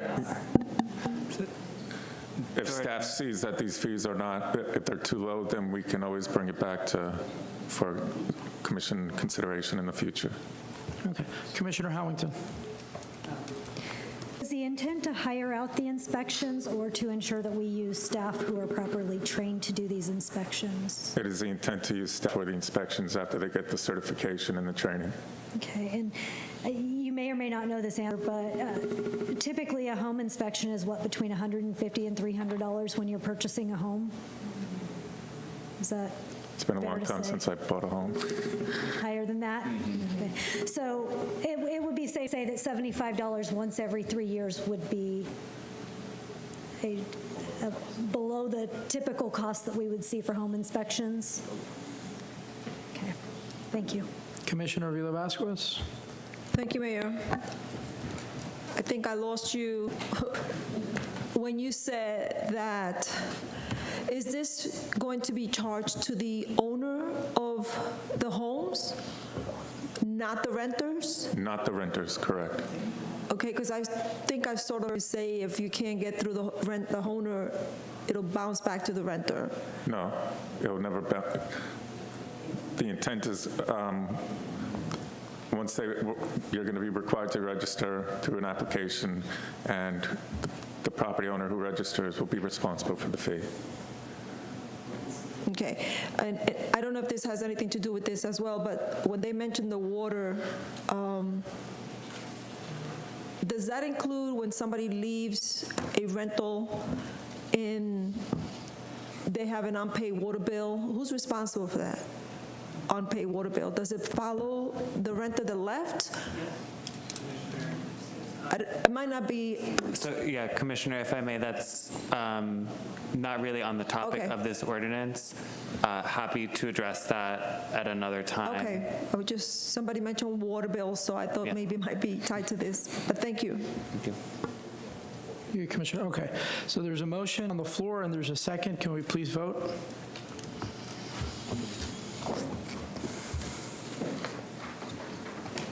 Motion passes 7-0. This time, we're going to go ahead into Section C. If I can please have the city attorney read Section C. Yes, Mr. Mayor, this is ordinance number 25-2025, an ordinance of the City of Deltona, Florida, amending the general ordinances, Section 1-15, general penalty, continuing violations of Chapter 1, general provisions, to update penalties and enforcement mechanisms, and Section 38-73, loud, disturbing, or unnecessary noises of Article 3, noise of Chapter 38, environment, to eliminate the requirement for sworn affidavits, providing for conflicts, codification, severability, and an effective date. This is first reading. As you all may remember, there was some public concern regarding the enforcement of the city's noise ordinance, which we discussed at length during a workshop setting. And the city attorney's office received direction to move forward with amending the city's general penalty provision of the Code of Ordinances, which ties back to the noise ordinance. After coordination with General Counsel from Volusia County Sheriff's Office, they found that our revisions are an acceptable and enforceable provision that they will be able to enforce the city's noise ordinance throughout the jurisdiction. I do want to flag that between first and second reading, or tonight if you'd like, in the general penalty, aside from eliminating the possibility of punishment by imprisonment not to exceed 60 days, we also added an administrative fine graduating from $1,000 for a first violation, $5,000 for a repeat violation, and $15,000 if the violation is found to be irreparable or irreversible in nature. This is a general penalty, so this also ties back to several other provisions in our code, and these dollar amounts are the maximum thresholds that are set by Florida statutes based on our city's population. If you all would like to reduce any of these in this schedule, you are certainly able to, so I just wanted to flag that for you tonight as you move forward with your discussions.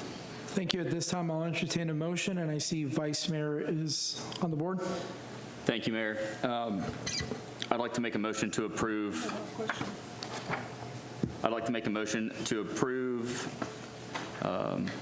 Ordinance number 2025, amending the general ordinances, section 1-15, general penalty of chapter 1, general provisions, to update penalties and enforcement mechanisms, in section 38-73, loud, disturbing, and unnecessary noises of article 3, noise of chapter 38, environment, to eliminate the requirement for sworn affidavits at first reading.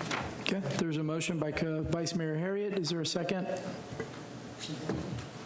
Second by Commissioner Caldwell. Commissioner Villa-Vasquez, you're up. Thank you, Mayor. So I know this is the first reading, and my question might probably be part of the second reading, but I know that after this was sent out, we also received an email from our legal saying that VSO has agreed to, how do I word it, so take action in something of this, reporting of noises and stuff like that. And if the sheriff's department shows up, they can take actions on their own, whereas before, the problem was that there was nothing in writing to say that they were allowed to do this from the city. So is that going to be part of the second reading, to add that part from the sheriff's department? We already have confirmation from general counsel for the sheriff's office that, as written, this is enforceable. The previous issue was the possibility of imprisonment of a criminal penalty, which the city did not have an active contract with the public defender's office or with the state attorney's office for the prosecution of those ordinances. If you'll recall, during the workshop discussion, it was directed that we should move forward with decriminalizing the general penalty rather than with pursuing those other agreements. So with that resolved, after second reading, this will be, it will be all ready to enforce. Okay, thank you. Is there any public comment? Kathy Bryan, please.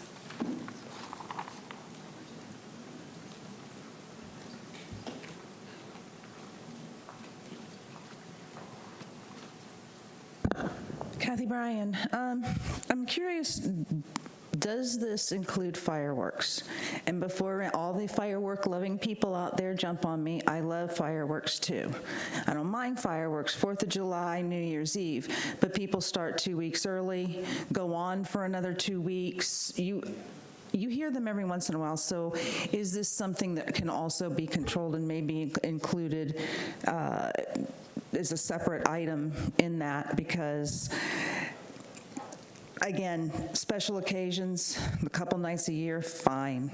But boy, there's a lot of people out there with agriculture that use those fireworks legally. The other thing is people have gotten hurt with fireworks. I worked trauma for years. Seen a lot of stuff happen, bad things happen with fireworks. So, but that's getting out of the noise ordinance, never mind. But the thing is, fireworks, you can hear them not just like your next door neighbor, but you can hear them from several miles away. It affects people with PTSD, people who've been in the military with PTSD, I can't say it right, sorry, pets, and the outside animals. So I would really appreciate it if that could be included. Thank you. Dana McCool.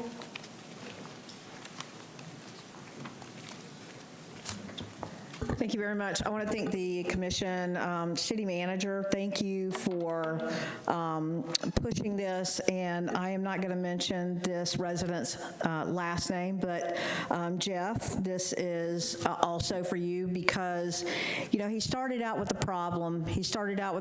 We uncovered a situation where there was some muddy water between VSO and the city as to what we could enforce.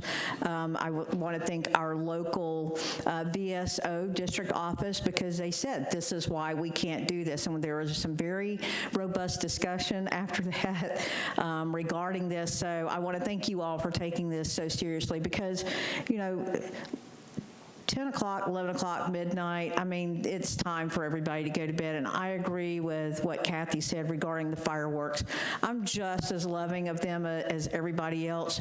But when you get them going on until 2 a.m., it's just crazy. So thank you guys for this mechanism to enforce this for all the reasons that Kathy just said. But Jeff, I'm saying this also in public comment. Citizens do matter, okay? Residents do matter because look where we are now. We are now drafted, implementing, and passing an ordinance that started out because a resident had a complaint. So these complaints and resolution, he worked through the resolution process. We worked through the resolution process is effective when we work together. So Jeff, you'll hear this probably after the fact. Thank you so much for bringing this to my attention so that I could bring it to the attention of the city manager so that you guys could get this. And thank you for doing it so quickly. It was been relatively quickly that this got done once it was brought to the attention. And I know that everybody says that the wheels run really, really slow, but here we are. This was mid-February, March, April, May. We're, 90 days to have this discussed, talked about, resolved, hopefully tonight, and done. It's good. So thank you guys very much for this. Courtney Cross Burgos, please.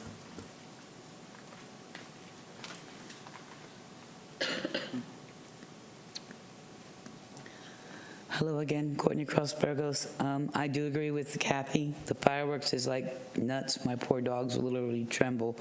And I also like fireworks, but not all day for weeks. And Dana, I think you're more the squeaky wheel. But I have an issue with the fines that Zach told us about. I think $1,000 for a first offense is kind of steep.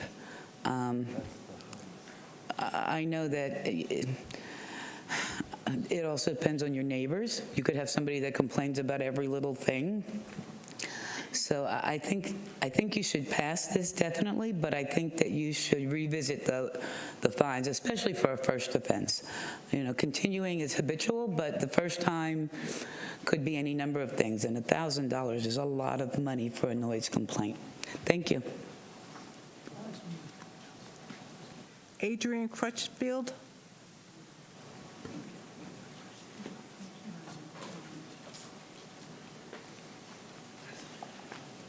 Hi, I'm Adrian Crutchfield in Deltona. I'm in support of this bill. I think the penalties are appropriate. I hope the bill will encompass events that are held here at City Hall. I live within a mile of this complex, and when there are car meets and there are special events here at City Hall, the noise is so loud it makes our windows rattle all around on Adelia Drive and Providence. So I am hoping that this will encompass that. So in the past, when we've called the Volusia County Sheriffs, they've said there's nothing we can do. Your windows rattle, your doors rattle, and we can't do anything about it. So I'm hoping this will encompass it. So when City Hall has events and they blast the speakers out in all directions, that the sheriffs can take action. Thank you. May that close public comments. All right, Commissioner Lully, then Commissioner Villa-Vasquez. Thank you, Mayor. I just wanted to clarify because I heard a comment, and if you could just confirm, it is illegal to discharge fireworks in Deltona unless you have a permit. Is that already? That is correct. Again, there's the agricultural exemption, and certainly enforcement is challenging. But if we can take a look at the ordinances and work with VSO, as they've been very collaborative on this other challenge, and see if there's anything that can be changed. Would you recommend adding it to this at the next reading, or revisiting the actual fireworks ordinance itself? What do you think is best? So the city's noise ordinance already has provisions for decibel levels and for unusual, loud, and disturbing and unnecessary noises, which would likely encompass fireworks. I do not believe it's necessary at this juncture to include it in the noise ordinance, but we can certainly look at the other code provisions and see if there are other strategies that we can employ. Okay, thank you, appreciate that. And just another comment, there was another public speaker who brought this gentleman up. I do want to thank my constituent, Jeff, who reached out and brought this issue to us. And now we're, as a body, deliberating this and hopefully getting a resolution out of it. And I appreciate everyone's time working through the issue, because I know it's a layered and complex situation with the enforcement. So thank you. Appreciate it. Thank you, Mayor. Commissioner Villa-Vasquez?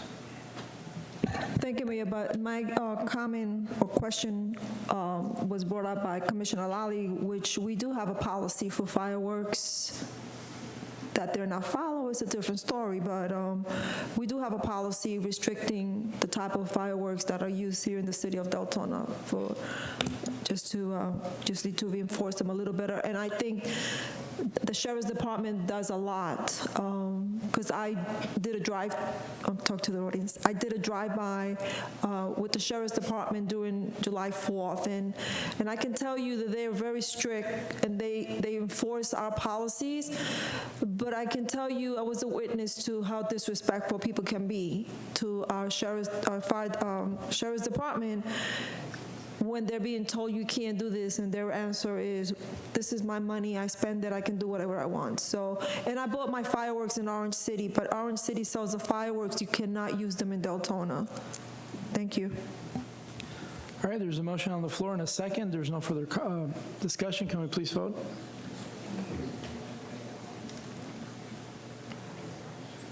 Motion passes 7-0. At this time, we're going to go to D, public hearing. If I can please have the city attorney read the hearing. Yes, Mr. Mayor, this is ordinance number 26-2025, an ordinance of the City of Deltona, Florida, amending the general ordinances to establish Article 5, city parks and facilities of Chapter 58, streets, sidewalks, and other public places, to provide for rules and regulations pertinent to city parks and facilities, providing for conflicts, codification, severability, and an effective date. This is another ordinance that arose out of workshop discussions with the commission, in which the city attorney's office was directed to bring back both an ordinance that would ban smoking in municipal parks in accordance with Florida statute, and also to provide for regulations on metal detecting within city parks and facilities in response to some resident questions and desires. So this establishes both that prohibition on smoking and regulations on the permitting of metal detecting for recreational purposes. Okay. This time I'll entertain a motion. Commissioner or Vice Mayor Harriet. Thank you, Mayor. I want to clarify real quick that the provision in this ordinance for metal detecting is not limiting, it's not intended to limit the activity of metal detecting. It's to prevent people from digging holes in public parks. That's the impetus of that component, is so that we don't just have random holes dug in our beautiful parks. So I'd like to make a motion. I'd like to make a motion to hereby adopt ordinance number 26-2025 at first reading. I'll second that. Second. There's a motion by Vice Mayor Harriet, second by Commissioner Lally, and Commissioner Villa-Vasquez is on the board. Thank you, Mayor. So I was a little confused when we are restricting smoking in the parks, but it's okay to smoke cigars in the parks. And I did a little research, and just FYI, I know that this motion is going to pass, but I just want to let everybody know that in my research, I found out that cigar smoking is just as dangerous or even more dangerous than smoking cigarettes. Not only to the person that's smoking it, but more to the person who is having secondhand smoke inhaled. I know I see a couple of heads shaking out there, but I got this information from the Mayo Clinic. So it's no different. I'm guessing that whoever put up this policy or whatever up in Tallahassee is a cigar smoker, so he wanted to make sure that cigars were not banned.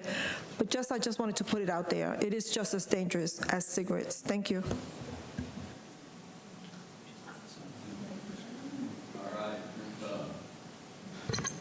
No more commissioners. Can we go to public comment?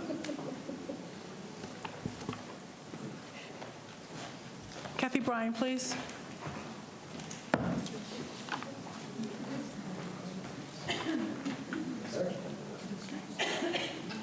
David Sosa, please. I didn't sign up for this one. It's. Oh, 9. Okay. Thank you. That closes public comments. All right, can we go to vote?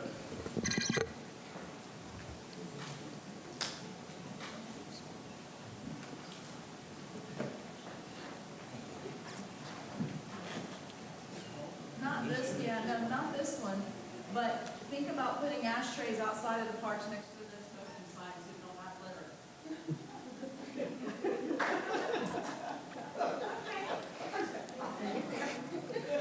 Motion passes.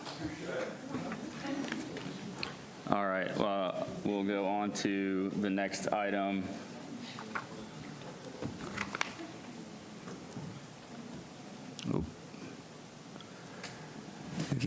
Yes, Mr. Vice Chair, this is item 9A. Thank you. Which is resolution number 2025-58, a resolution of the City of Deltona, Florida, approving the settlement of all claims by Maverick Bench Media Company and Creative Outdoor Advertising of America, Inc., providing for implementation and an effective date. This is the settlement of active litigation in the case styled Maverick Bench Media versus City of Deltona, identified by case number 2021-11135-CIDL. This is a walkaway settlement.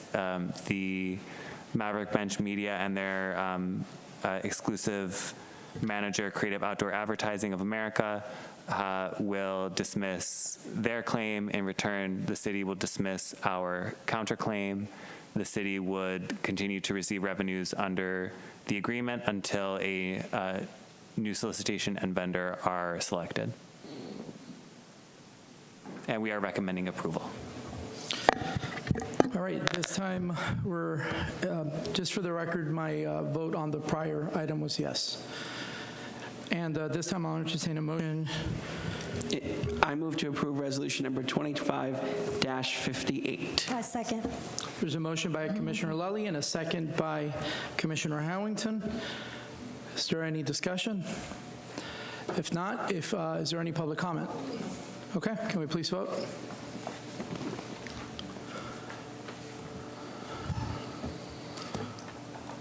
Motion passes 7-0. Before we proceed, is our county councilman here? Because he was up for the addition. Okay, we'll go to the next item before we bring him up because he was part of the addition. That was my fault. All right, we're going to go ahead and go into item 9B. If I can please have the city attorney read the item. Yes, Mr. Mayor, this is an item for discussion, consideration of City of Deltona's participation in the Best Foot Forward Pedestrian Safety Program. And I believe staff has a presentation. Okay, at this time I'll entertain a motion. I see Commissioner Santiago on the board. Thank you, Mayor. Yes, last commission meeting, we had a great presentation. And however, I do have some additional comments or recommendation. Could we do a motion first before we go into discussion? Oh, I make a motion to deny the request. There's a motion by Commissioner Santiago to deny. Second. There's a second by Commissioner Avila Vasquez.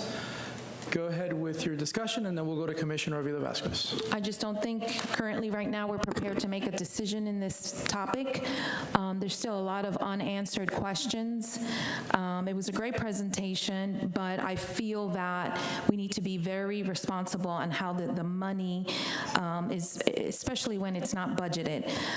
One of the problems is that we don't have any data, right? We don't have any data. I think we need to collaborate not only with VSS, Volusia County Sheriffs, the school board. I understand that currently the TPO has received some grant money that we can look into some more safety improvements. Although I'm not sure on the details of the grant, if it does or it does not include sidewalks, but it's something that I believe we should not make a decision right now, look into it. I've also talked with Sheriff Chitwood. They also have a program with the sidewalks, and I'd like to further investigate that program and see how it'll help in our community. And And that's basically it. I mean, I don't think right now we don't have enough information to be spending, close to possibly up to $54,000 on an item that we don't have enough information on. And it's not budgeted. So I really think we should just table it until we get all the information, collaborate not only with the school, but with the Sheriff's Department and with TPO, and get all the information before we move forward with this. Thank you. Commissioner Avila Vasquez, and then Commissioner Hamilton. Thank you, Mayor. So a lot of the comments made by Commissioner Santiago, I agree with.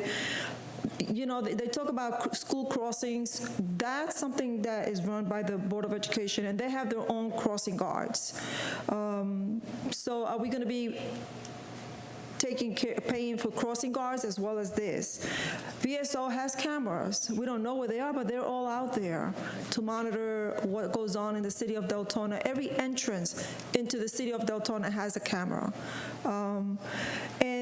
Also, VSO gives us a report every month. I think it's 2 or 3 months, they have the ComStat meetings here that gives us an upgrade of everything that has been going on in the city of Deltona, and we're able to participate in that meeting. So I don't want to go on. I mean, I'm a lot TPO with the crossing lights that we have on the streets and stuff. I just think that it's duplicating some of the stuff we already have. And again, like Commissioner Santiago said, it was not on the agenda. So I think we need to look at it a little bit further if we even want to consider something like this to be approved. Crosswalks, stuff like that, that's part of TPO. And we have a great commissioner here who does great representation for the city of Deltona when it comes to TPO and crossroads and stuff like that. So, that's my saying. I'm not saying that we should never look into it, but as of right now, I don't agree we should spend our money like that. Commissioner Howington, then Commissioner Lally. So just to get clarification, this item was just to consider the possibility of participating in the program and not a definitive answer as to whether or not we were going to participate? Is that correct? I believe, Commissioner, was for the commission to choose if they'd like to utilize any of these. Jordan? Based on the May 5th City Commission meeting, it was a discussion to consider whether or not the city wanted to participate. And we will be participating during the budget year, next year's budget year? Is that the thought process with that? Correct, yes. So we would have some time if we chose to table it today to look into more of the options that have been kind of discussed here? Yes. Would you consider possibly tabling instead of denying? Absolutely. No, absolutely. We can. If we can get Commissioner Avila Vasquez, would you like to withdraw your second? I would table it, but it's not a priority right now. Okay, so the answer is no, she does not withdraw. You don't want to withdraw your second, correct? No. Okay. Commissioner Lally? Yeah, I was just, I didn't come into this thinking that we were making any sort of budget amendments tonight or even selecting the areas that we would want to be the priority areas for the focus of this. I was thinking we were going into this to provide the direction for staff to identify us. If there was a need for this or where that we would like the areas to be looked at. So I was a little surprised when we called for a motion on it just because there wasn't any motion recommended in the actions for the item. I don't know if tabling it is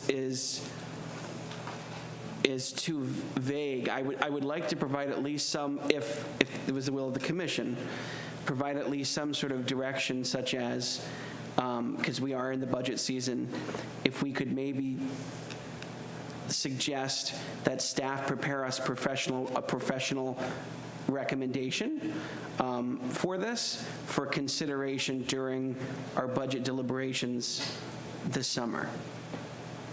That doesn't mean we're necessarily going to incorporate that at this time. But I would like there to be at least a little bit more specific direction, unless the direction was we're not pursuing this at all. But I at least wanted to have a conversation about the specific areas if possible. But if that's not the will of the rest of the body, then so goes it. Vice Mayor Harriet, and then we'll go to public comment. Thank you, Mayor.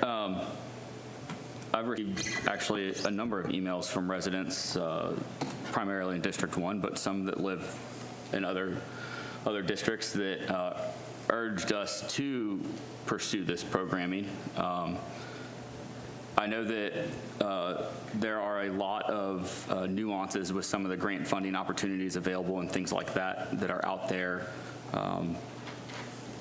and whether they are only allowable at specific intersections. But I think that this is something that we need throughout our community. I think increasing walkability within our community, connectivity within trails. This is there's a lot that we need to make improvements in this category within our community. So interesting to hear all the comments from Public comment. Okay. So this time we're going to vote. There's a motion on the floor and there's a second. We are voting, the vote on the floor was to deny, and there was a second on that motion. So if we vote yes, we're voting to deny.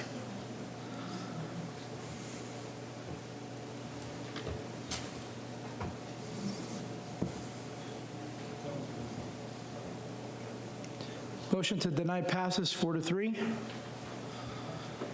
Right, at this time, we're going to go ahead and go into the item that we had originally, the addition that we originally did in the beginning of the meeting, which was 8E as in Edward for a county update. If we can please have our county rep come to the front, and then we'll continue with the regular 9C as in Charlie afterwards. Thank you, Mr. Mayor and the Commission, for adding the agenda item, and thank you, Mayor, for calling me out earlier. I appreciate the strict enforcement of things, including me.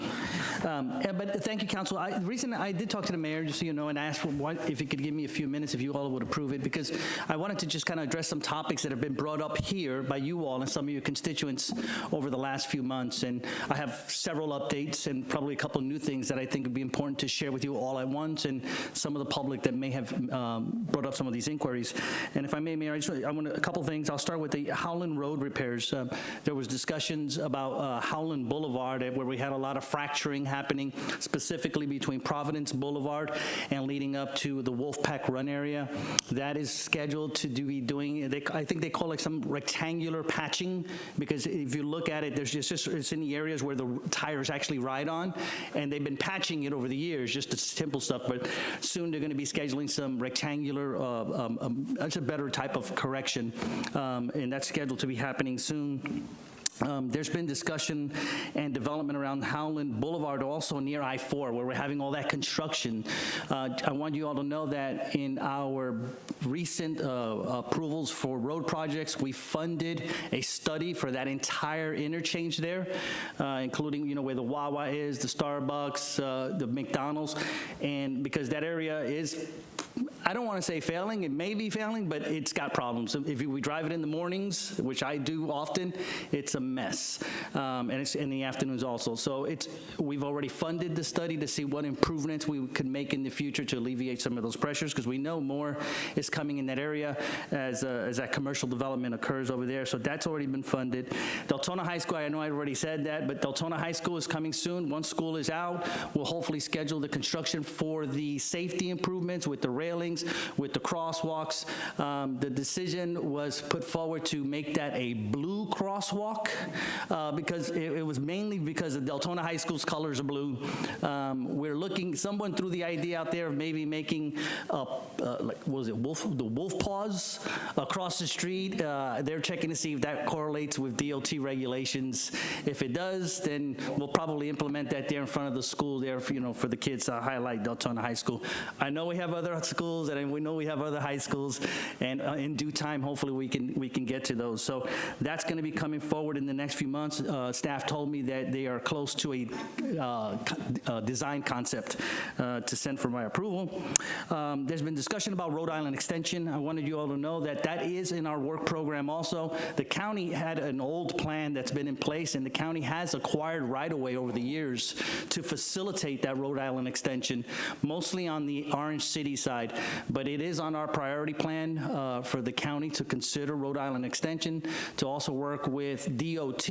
There's been a lot of discussions whether ultimate I-4 continues to come down I-4. In what style, we don't know yet. Is it going to be just an off-ramp? I know there are people that are advocating for a full interchange. DOT is pretty strongly against a full interchange, so you know, because of the proximity to the 472 interchange. So I think it's highly unlikely we will get a full interchange. So what we'll fight for is the next best thing to alleviate that traffic and give people the out a way that maybe solve some of the other concerns that some of the residents have been saying here. Saxon Boulevard, we recently did some of the improvements in Saxon Boulevard. I think there's still more to go.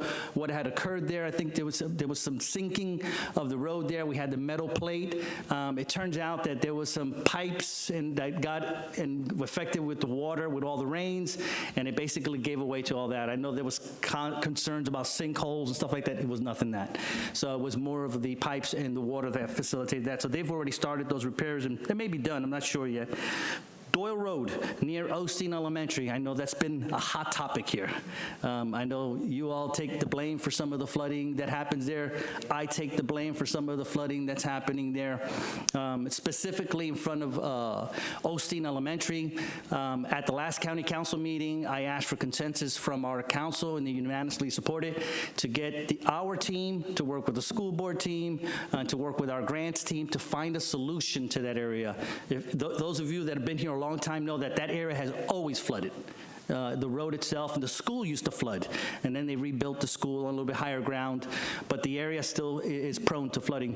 So I'm proud to say that that first meeting is already scheduled. I think it's in the second week of June. The school board member, who we worked well together, we've been on site twice together, and that meeting is already ready to go, and I hope we can kind of find some solutions to take some of those problems and solve them. So we'll see what comes out of there. I want to remind the commission and your staff, ECHO funds, the next wave is coming very, very, very, very soon. I would be very, very saddened that if we don't have any Deltona projects on that list. I know that we had some parks improvements. I went to the parks meeting about 2 weeks ago. You guys have a lot of good ideas that are coming forward. I certainly hope that you do not give up on the opportunity for me to vote for some ECHO funds for you guys. The money's there.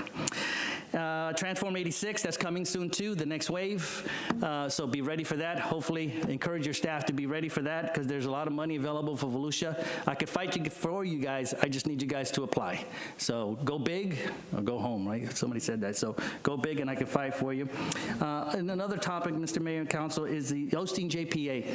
I know some of you attended the meeting that occurred in Osteen about a month ago, maybe now.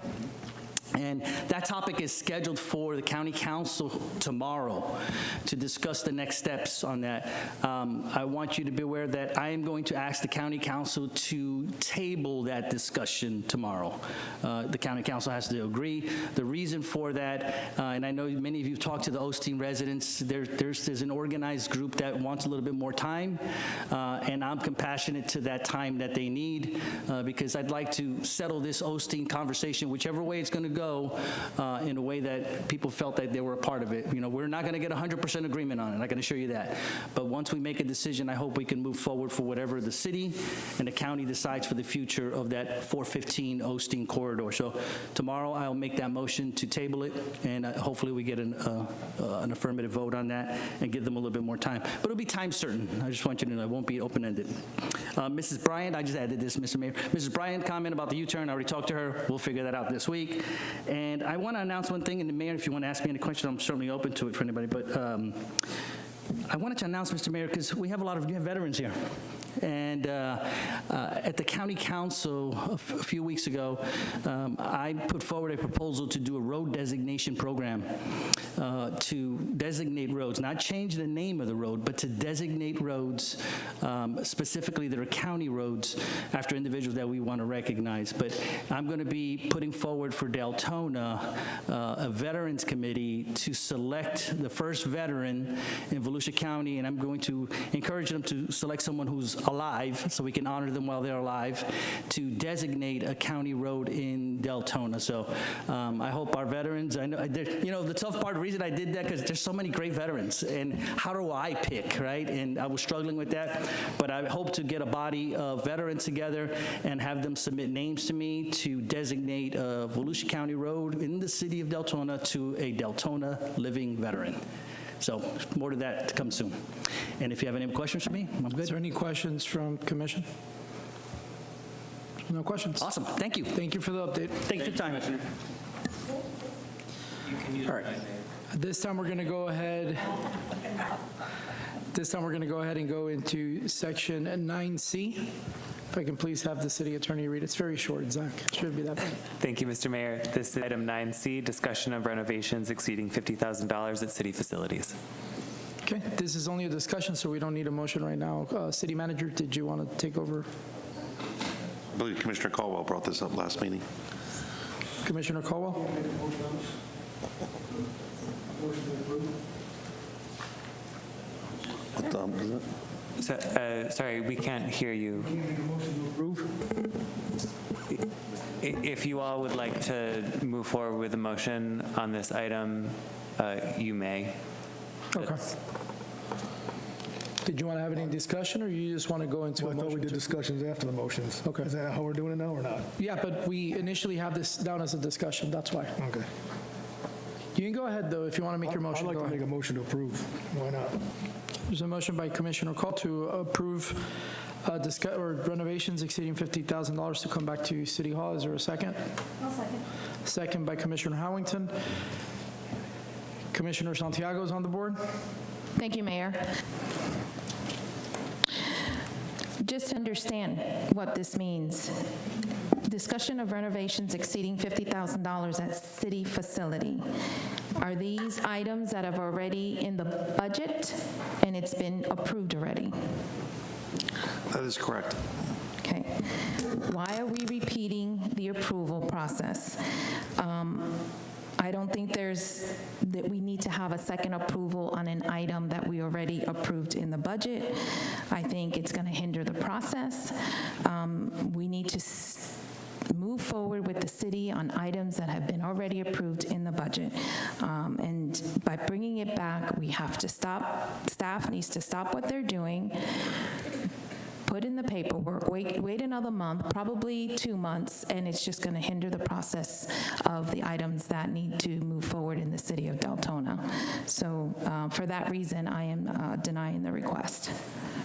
Okay, Commissioner Howington, then we go back to Commissioner Caldwell. And then we'll do public comment, and then we vote afterwards, obviously. One of the concerns that I have with this, and one of the reasons that I agree with Commissioner Caldwell, is I have been asking for actual expenditures to actually see what we are spending on projects. And outside of the budget, which, as we all know, is more than $100 million.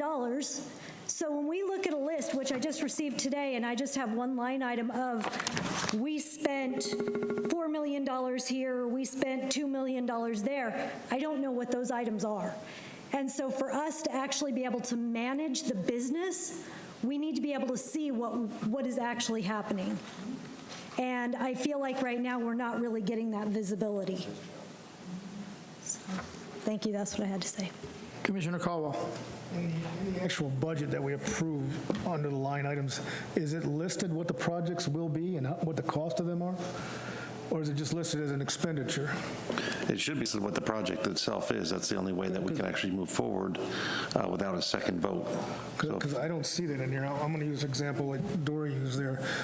City manager, $2.8 million last year. Can you use any of that for projects? No.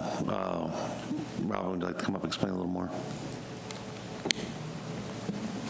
it would be detailed, any project that we would be working on. Because I know the detailed copy until when, 27th? So how do we know what? So that's a summary. What you have before you is just a summary. So it's a summary, a total line item at that department level and the total expenditures at that department level. So the detailed budget, my understanding, is part of your June 23rd. You'll receive probably the week before, 2 weeks before. I think they're trying to get that out around the 13th to 17th to provide you a detail of the line items of the current year budget as amended at mid-year, and any other adjustments that you've received and presented current year to date as of that point in time, and then a proposed budget. So that would be part of that process. So that would come out to you at that time. As part of the mid-year process this past year, as well as each of the quarterly updates that you've received and you've adopted, you've also had line item information and details as part of that. So, but that's, at this point, that's what's been provided. The problem I'm seeing is we're spending a lot of money on renovations, park renovations, things like that. What are we doing for infrastructure? Well, there are projects that are ongoing. The project list, I believe, is attached to that report, and we can bring you back another report, but we did do a small update when we actually discussed CIP. Some of that also happened during the mid-year. We talked about the infrastructure like stormwater projects. I believe there were 8 or 10 that were closed. We talked about those. And then Jim also spoke about same amount, 8 to 10 projects that he actually had begun in different phases. Some of that was infrastructure. Some of that may have been purchasing different equipment for infrastructure, so it was various items at the mid-year, so we can bring that back and discuss it again, but those items were presented. But additional information, I mean, if we want to go over the current year items, I think one of the items on your agenda for March 29th was to discuss stormwater projects, also to discuss your some of the infrastructure projects, and it's just getting that item back onto a future agenda. So if I recall correctly, and I may not have the exact names of what we called those on the March 29th meeting. I would still like to review any projects that are brought to the city for renovations. Okay. Is there any public comment? Commissioner Santiago, and then we'll go to public comment. Really quick. So you have your line items, correct, on the budget? Yes, ma'am. And under that line item is you're going to see your projects. That is correct. So what we want to see is the detail information under that line item. Because right now, I'm looking at the fund, right? But if you want the details, you can print it for us and say, here are the details, this is the project, and this is what we've done so far. That is correct. So my understanding in working with the city clerk in reference to requests, if it's an item that's being brought to you at a current meeting, right, then that goes through you, all present to the city clerk a request. If it's an item that we're not discussing, meaning you're asking for a detailed budget report or something, and we're not in the middle of a process, then that's a public record request. Correct. We have to redact it. The budget is probably, if I were to print line items, 200 to 300 pages. A million pages. Correct. Yeah, it's 200 to 300. But if we have a question on a project or a question, let's say City Hall, you can specifically go to that line item and say, okay, at City Hall, this fund, this is what we've spent so far. That is correct. So it's a matter of that. We just have to request it. Yes, ma'am. Okay, thank you. And the Commissioner Dory Howington did ask for a budget this last week. We had a request come in a week before last. I don't want to misstate the date, for some general information. So we do have that request in, and we have provided the summary at this point in time. All right. We're going to go to public comment, then we'll come back to Commissioner Howington and then Commissioner Lully. No public comment? Okay, Commissioner Howington, then Commissioner Lully. So in order to not have to, sorry, so that we don't have to print everything out, is there a way for us to come in? Because I know probably not every member of the dais is going to want to see that level of detail. I'm probably an exemption to that. Okay, well, so obviously I'm not the only commissioner who's interested in that information. We can pull it up and let you go through that data and see that data. That's not an issue. Maybe we can get read-only access to the system or something so that we can view? No. So we can have a staff member or someone sit there. Sure, that's always an option.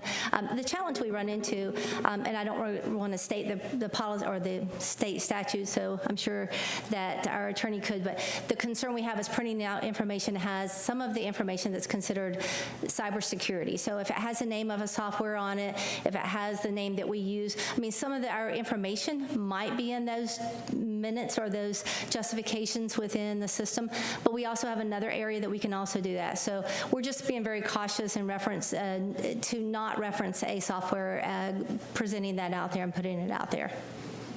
Now, if we do know, or if we find out, and this is probably directed towards Zach, that information is already out in public through minutes, budget, whatever, for software, are we really protecting anything by not allowing somebody to have the name of a software? I mean, we use Tyler Technologies. Everybody is aware of that. I'm going to do a point of order. We are going completely away from a motion, and then I'm not trying to be rude anyways. We're talking about a motion about stuff that exceed $50,000, and we're jumping into budget talks.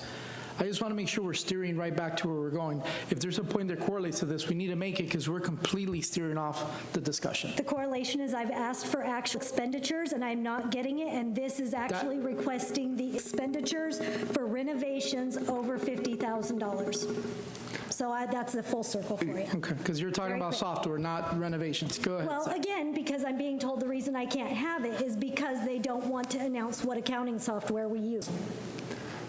Thank you. That's all I have. And I understand that you have a request in, and actually worked with staff today on a response to you that we're happy to provide relative to security and cybersecurity. As far as the financial software, we can have another conversation about that as well. And certainly whatever we can do from the attorney side to assist staff and the commission with moving forward with the correct information, we will be available to do that. Commissioner Lally. Hi. Okay, so I'm trying to, in my brain here, figure out a compromise in respecting my colleague's motion, and I told him that I've learned a lot from him listening to the topics that he champions. Would it be a possibility, or would you guys be willing to have individual one-on-one meetings with the commissioners regarding this topic, as opposed to necessarily bringing it back as an official item on an agenda? Would that be something that would be reasonable? We're available at any time, yes. We'd be glad to meet with anyone on any of the items. And I would even suggest maybe making it a little more like formalized. I mean, just actually having those meetings when it comes up, and I'm going to tell you why. I have to wear these, sitting here because I can't hear. Now, if I'm sitting out there, I can hear. So there is when I was elected, I promised to be all smiles and no trashing the city. So I'm going to say this nicely. There are some challenges in this city hall. One of them being that I can't hear over here.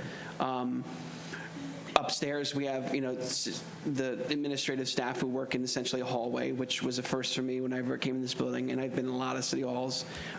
So there are some challenges, I think, in this building. I think there is a need for renovations.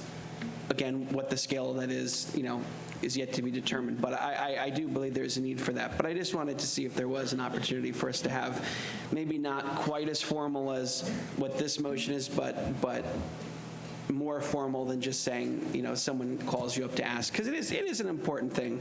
And I think it is good to collect feedback from us about what we've observed, like I just shared. You wouldn't know this until I told you. So I think that's all I have. Thank you. Vice Mayor Harriet, and then we'll go for a vote. I appreciate Commissioner Lowley's comments. There are a lot of, in the spirit of staying positive, there's a lot of opportunity for improvements for customer service at City Hall. It is very welcome to see Deltona Water moving to City Hall. The fact that a resident can show up to City Hall and not accomplish all of the business that they need to with the city perplexes me.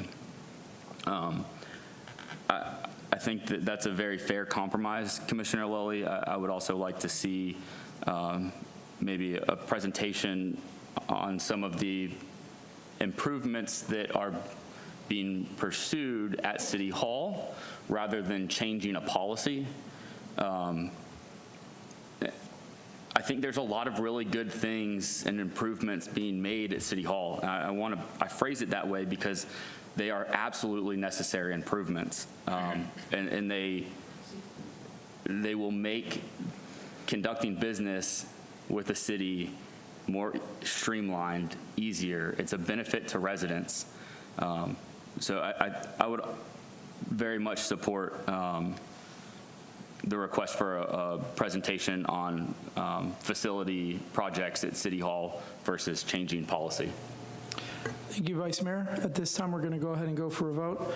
The motion on the floor by Commissioner Caldwell is to approve the $50,000 threshold to come back to the commission, which was seconded by Commissioner Howington.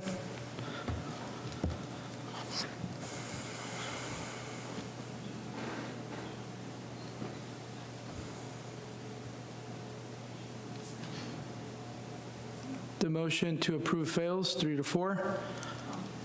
This time, we're going to go ahead and go into section D, which is, if I can have the city attorney read it. Yes, Mr. Mayor, this is item 9D, discussion regarding the commission travel policy and the city commission operating guidelines and meeting rules and procedures. And I believe this is regarding the scheduling of that discussion, not the actual discussion itself. Go ahead, City Manager, and then we'll go, we got a couple of people on the board. Yep, thank you, Mayor. Yeah, this was something we talked to each of you about a little bit.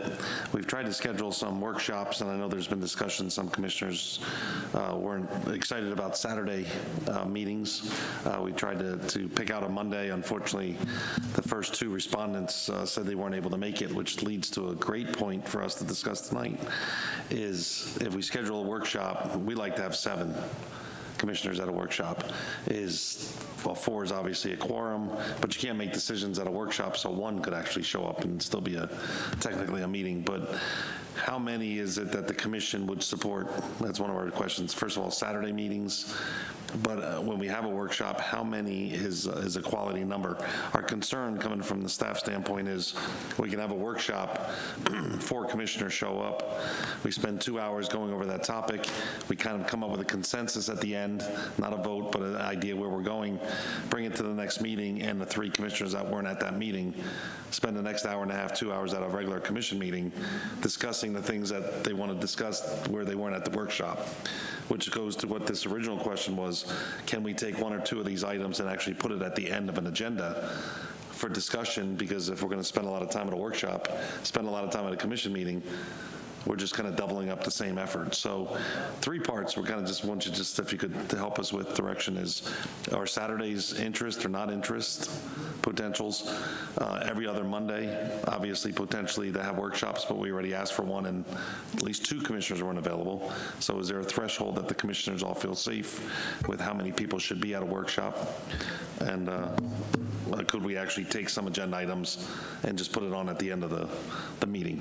Like the travel policy, if we added that to the next agenda at the end. It could take up time, but it could take up time anyway, even after we do a workshop. It could be brought again back to the table. So just a few ideas for you guys to discuss. Mr. Doherty, can you clarify what the questions are? And then I'm going to go by who's on the board, and then the ones that haven't lit up the board, I'll ask him. That way we're not being redundant. Saturday potential. What other questions? I'm going to ask them to answer. Well, No, it's a couple. Yeah, Saturday's the first one, taking some of these discussions and put them at the end of a regular agenda, or how many people when we have a workshop, what do we consider acceptable enough to properly have a workshop? Commissioner Caldwell, we'll start with you, Vice Mayor Harriet, then Commissioner Villa-Vasquez, then Commissioner Lally. What is our current city policy state as far as for a workshop? Is there a mandatory 7? No, there's no voting. You can have nobody. So why couldn't we workshop with 6 or 4? We could. When we put that out the other day for the next couple of Mondays, the first 2 respondents said can't make it and we're going to be out for the next week, which made us say, okay, we don't want to have We gave people special privileges because they couldn't be here? No, our objective is to get 7 of you at a workshop, so we don't do exactly what I said, which is spend 2 hours at a workshop with 4 commissioners, and then at the next meeting, when that item comes up, we end up having the workshop over again because the Doesn't other it say 3 in our commissioners. policy that you have a workshop during the week and a Saturday if necessary? I believe you can have a workshop anytime you'd like to have a workshop. But it currently says that we have a workshop during the week and Saturday if necessary. And I understand last time we had a Saturday workshop, there was a lot of people that So were why not didn't we schedule supportive. the workshop for the Wednesday then? What's Wednesday? For this topic? That's, Thursday or Tuesday? oh, well, when we asked for that Monday, we already I'm not sure received why we're having this response. discussion today, because we have specifically for a workshop, we Yes. had consensus to do that. So a Yes. workshop should have been scheduled. And we Instead of having tried this to, discussion. so the question again is, Saturday, is that valid date for commissioners to do a Saturday workshop as If needed? you're asking me, I have a problem with it. Okay. Because 2 other commissioners couldn't make it. We No. didn't have a workshop. During that meeting, I think it was pretty clear that commissioners weren't, positive with the Saturday event. But we're back to Monday. We could have the middle of the Monday in June.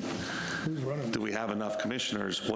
Is there a maximum in this commission? If 4 is all you're looking for, we can set up some workshops and back-to-back and knock them out. But I don't know if 4 is acceptable. Sure. So to Commissioner Caldwell's point, I don't want to interrupt you, is you're okay with any dates that are set up? Okay. And as long as we abide by the policy, which means a minimum of 4 is a quorum, you're okay if the others don't show up? Okay. And then there was a third question. I'm sorry to ask you that again. Just end of meeting. Some items on the Or would you regular prefer to agenda. have some of them towards the end of the meeting? If we have a slower agenda, we can add item there too. Because not all workshops need to be 2 hours. Some things might be 30-minute discussions, so. So just so I understand, you want to break this? Can't hear you. I'm sorry. No, thank you. So what I understand is you want to break up the travel policy into separate sections and have discussions about certain parts of it after the end of each meeting? Or you want to discuss the whole? No, the travel policy would just be one item, yes. Okay, so why can't we have that in a workshop then? I don't understand. We could, I'm asking. Well, my answer is to have it on a workshop. Okay. Vice Mayor, let me ask you the questions, and then you can say what you need to say. I've got the question. Okay, go ahead. So the question about Saturdays. If I'm available, yes, absolutely, I'm okay with Saturdays. I don't have a problem with Saturdays. Our current policy does say that workshops will not be longer than 2 hours. I don't believe that this commission can have a workshop less than 2 hours. I don't think that's possible. Maritza made some great points at the last workshop about it dragging on all day, and I think that's very fair. All of us up here do have full-time jobs and families, and we also did take an oath to do this job, and I take that very seriously, but there's balance, and I think that I don't think it's fair to have a workshop with 4 commissioners, because to the city manager's point, this commission will then essentially have another workshop when it comes back on an agenda. To the question about every other Monday, same thing. If a majority of the commissioners can be there, and sure, technically 4 is a majority of this commission, but I don't think any of us want to be that commissioner that can't make a workshop and then proceed with 4 and not have our input noted. The third question, end of meetings, absolutely yes. I have already blocked off the first and third Monday for city business from here to the end of term. I think it would absolutely be appropriate to put any of the items that we have asked for workshops. We have asked for so many different items on workshops. I think putting them at the end of a meeting, as long as we're not expecting the meeting to go past, 10, 11 midnight, I think it's absolutely appropriate to put them at the end of I would request at the end of a lighter agenda, but I think absolutely it's appropriate to put them at the end of an agenda. So. Thank you, Vice Mayor. Commissioner Vila Vasquez, do you need me to, I saw you writing down, so you're. No, I got it. Thank you. And I'm going to go off a little bit script here. I'm sorry? You're good. Go ahead. When we ran for office and we were elected, we took an oath to run on the city schedule. I don't think the city runs on our schedule. Okay? That's number one. Saturday options to me is not a problem. I just don't want to spend all day here on a Saturday. I have a family. So the last meeting we had, it was a commission meeting and a work schedule. The commission meeting, which was not supposed to have taken place, took the majority of the time of the work schedule. So I don't have a problem. Prior commissioners, we had a meeting on the first Monday, a workshop on the second, a meeting on the third, and a workshop on the fourth. That's right. Didn't necessarily mean that we had 2 workshops that month, but that was the schedule. We elected officials knew what the city schedule was, so we made sure to schedule our personal agenda around the city schedule, because this is our job. This is our job. This is not an option. If you can't keep up with the city schedule, then you shouldn't be sitting up here. So when the city manager has all these schedules out there for workshops, we already know that next month, agenda, meeting agenda. So we schedule ourselves, and the city manager might come back and say, we're not having an agenda on the 4th, but we're having an agenda. I just want to say that we have enough time to have these workshops and notify the commissioners so they can put it on their personal agenda. There's no reason why you, city manager, should be working around our personal agenda. I lost track of all the workshops we have requested because we haven't had any. I have no idea what is on the agenda for a workshop. I honestly believe that if we go back to the way it was, meetings, workshop, meeting, workshop, it'll be perfect. It'll fit into everyone's personal agenda, and you will be up to date on all the workshops that are pending. Again, it doesn't necessarily mean that we have to have a workshop, 2 workshops a month, but at least one will bring us up to par on everything else that we have pending. You shouldn't be asking us, can you come to work? You shouldn't be asking us that question. We're just hoping, Commissioner, to have 7 of you at the meeting and not have 3 or 4 or 5 and then say I didn't get a chance to come put my input in. So staff was just looking for direction from, if that's a consent to the whole commission of schedule it and who shows is shows, we're willing to do that. We're just kind of hoping to try to find some 7 on the same page. That's my opinion. That's my, I answer all this. End of the meeting. No, absolutely not. I'm here from 6 o'clock, 5 o'clock, because I come at 5 o'clock to have agenda review. And I don't want to walk out of here at 11 o'clock because now we're going through a workshop item. So no, absolutely not at the end of the meetings. Yes. And we have a time frame on the meeting, and we can only extend it once. Commissioner, finish. We can only extend it. We've been extending it twice and 3 times. So we can only extend it once. Saturday is absolutely half a day. I don't have a problem. 4 is a quorum. If we need to, well, too bad. So sad. We have poor people up here who care about the city.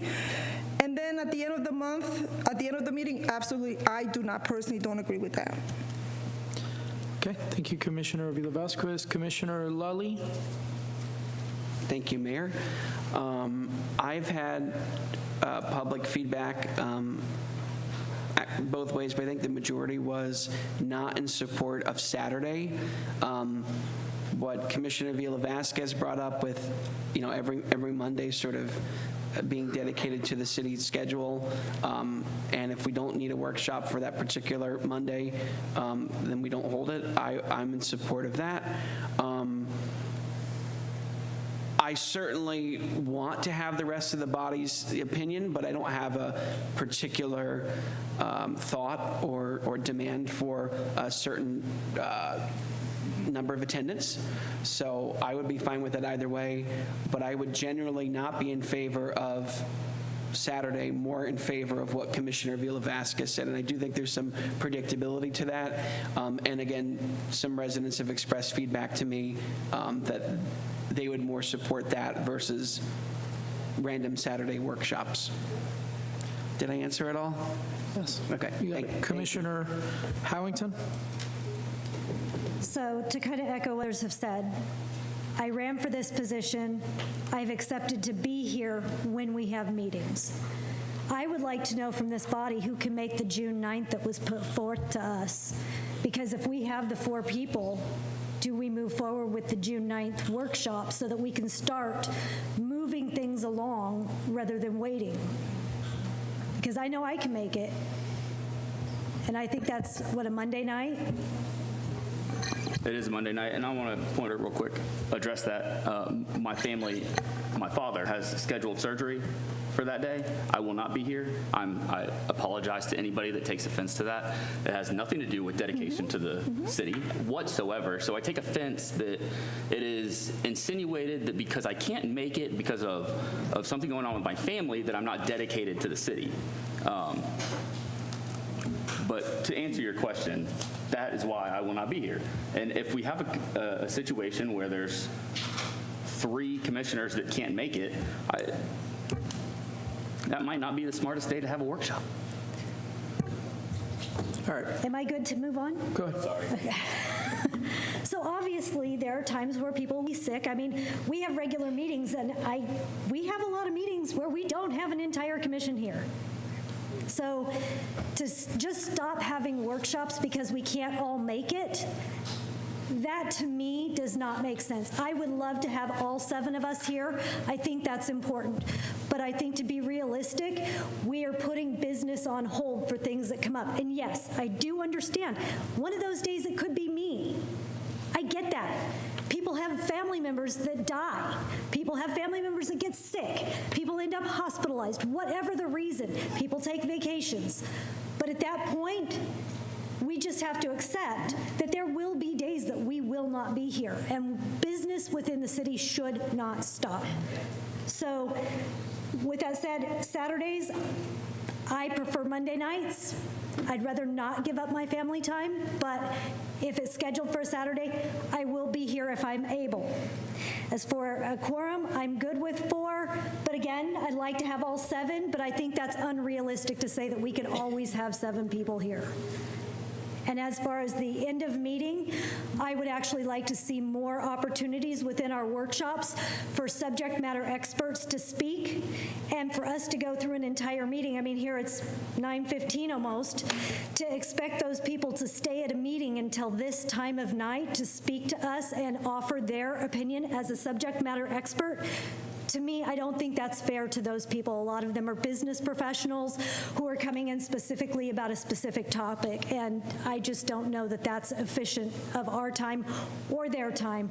And we do need to hear from these people because I don't know everything about stormwater or road construction or whatever's going on that we're talking about. So I want to make sure that we open it up to hear from those people who do understand those issues. And I think if we cram it at the end of the meeting, that won't be possible. Commissioner Santiago?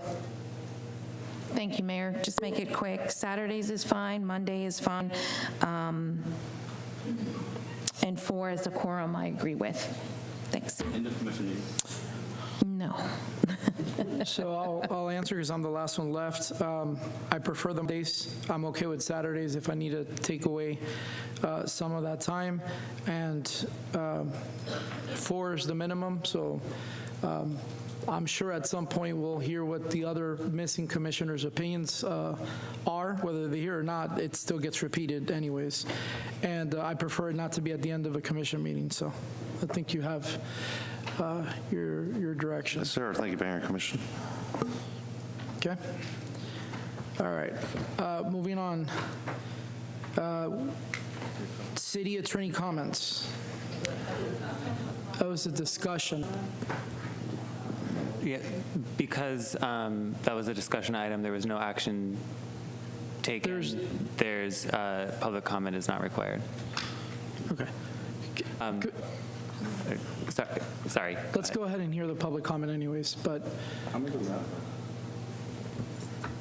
Kathy Bryan, please. 1, 2, 3, 4.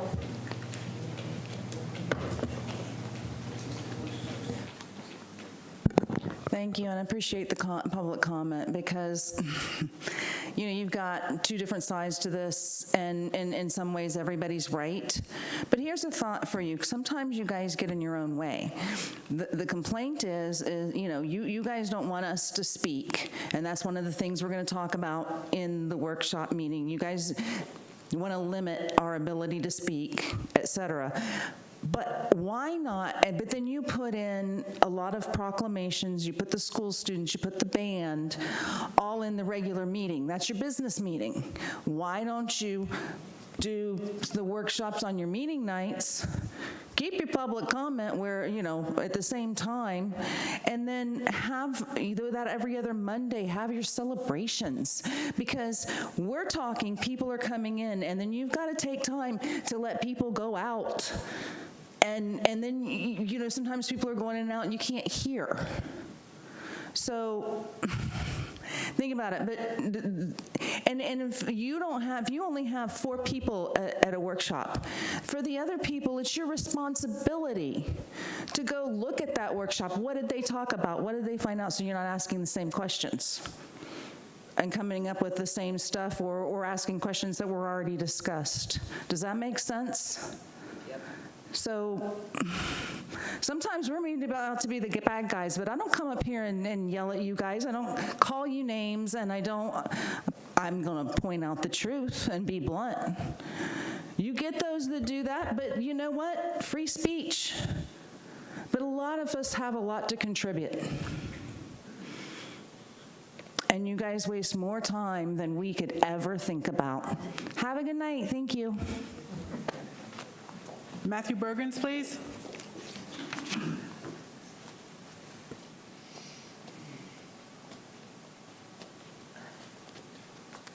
Good evening. So this travel policy's been on for a while. It's been on since the end of the year. I've been here for every meeting for it. I have over 20 years experience with first responders for travel policy. I've written policies for over 17 years. I come to these workshops to bring my expertise, and I get 2 minutes to speak. I have security experience. I have cybersecurity experience. I can tell you that you pick up a cord off the ground, it's more, a $100 cord is more trouble than knowing the software program for your stuff. I can tell you all that, but I get 2 minutes to speak. So the workshops are more beneficial bringing your experts forward than bringing it into the meetings here. So knowing when those meetings are, whether they're weekends or the Mondays, that's more beneficial to bring those experts up there than everything else. When we had those workshops every other Monday or whenever they were shorter. Having them more often was better. So when you put more out there, then they're often. Look at public comments today, 15 minutes. It's a lot easier when the stuff's addressed. We brought up the solicitation. When's the last time that was brought up again? We keep dropping things off. So bringing the workshops up and bringing them up more often, we get things accomplished instead of talking about something for one workshop and then we don't talk about it again for another 6 months.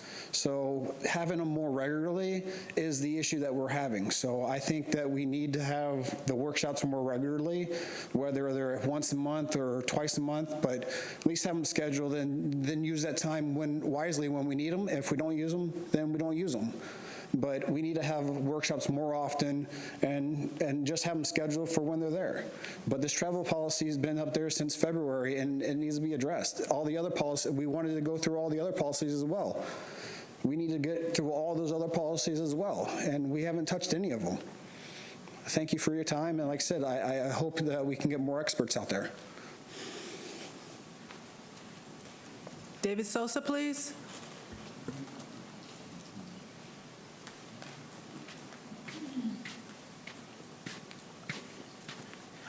Maritza, I can't clap for when you say, because I don't want to be ejected by VSO, but I agree with everything you said. Okay?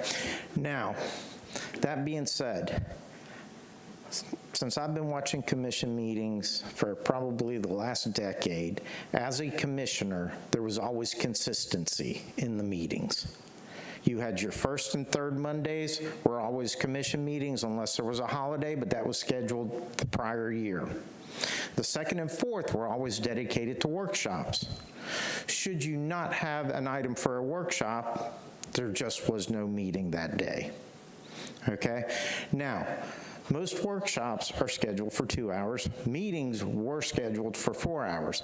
Under your new policy, you're looking at curtailing your meeting nights tonight. This meeting should have been over 20 minutes ago, because you're looking to go from a 4-hour meeting to 2.5-hour meeting. That's in your new policy. So to add commission comments or workshops at the end of a meeting, it's just not feasible if you approve these policies. Okay? Now, my thing is, when elected, you said you commit to being here. Now, Davison, family issues will arise. Will you always have 7 folks there? Probably not. I can tell you a ton of commission meetings where you were missing commissioners. The mayor's missed some. You know, everybody misses something for whatever reason. But you always have a quorum, otherwise you have no meeting. Now the workshop, same scenario. Do you cancel workshops because you don't have 7 people? No, you may never get 7 people all at one time. But if you have your 4 for your quorum, then you should have the workshop. Now here's where I do. I can't make every meeting right now with my schedule, so what do? I watch them the next day or the couple days later. I get up to speed on what's being discussed. Just like 2 people just missed what I thought was an important workshop with the CIP. You know, I hope they went back and reviewed that. I'm sure they did, because I know both people and I know they want to be up to speed on things. Now, I know there was a comment made that commissioners are not happy with the Saturday workshop. This last one, because it took forever and a day. I thought I'd be in and out of here in 2 or 3 hours. I had stuff scheduled that day. 3 hours later, and we're still on the first meeting.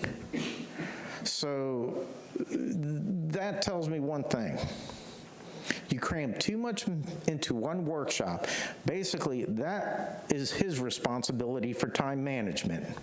Okay? He tried to put what should have been the equivalent of 10 workshops into one Saturday.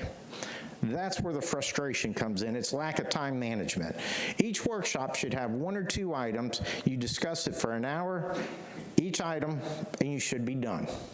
You have multiple ones, so that way you're not here all day on a Saturday because we failed to have workshops. Okay? Now, I already discussed you're looking at cutting the time off of meetings. You're looking at cutting public participation time. And I don't agree with that. You're looking to cut my time down from 4 minutes to 2 minutes. Workshops, maybe if you're lucky, we get 2 minutes. If not, maybe you get a minute, depending how long we speak. And it's just kind of ridiculous, some of what you guys are doing as far as restricting public comment. I'll go ahead and end now because I've only got 10 minutes. But just remember, it all comes down to what? Time management, and it's his job to schedule the workshops. Courtney Cross-Burgos, please.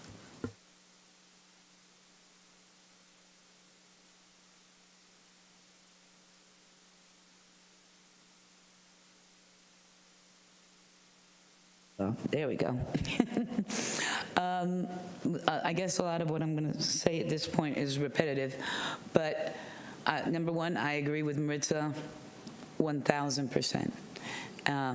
which I know will surprise even Maritza.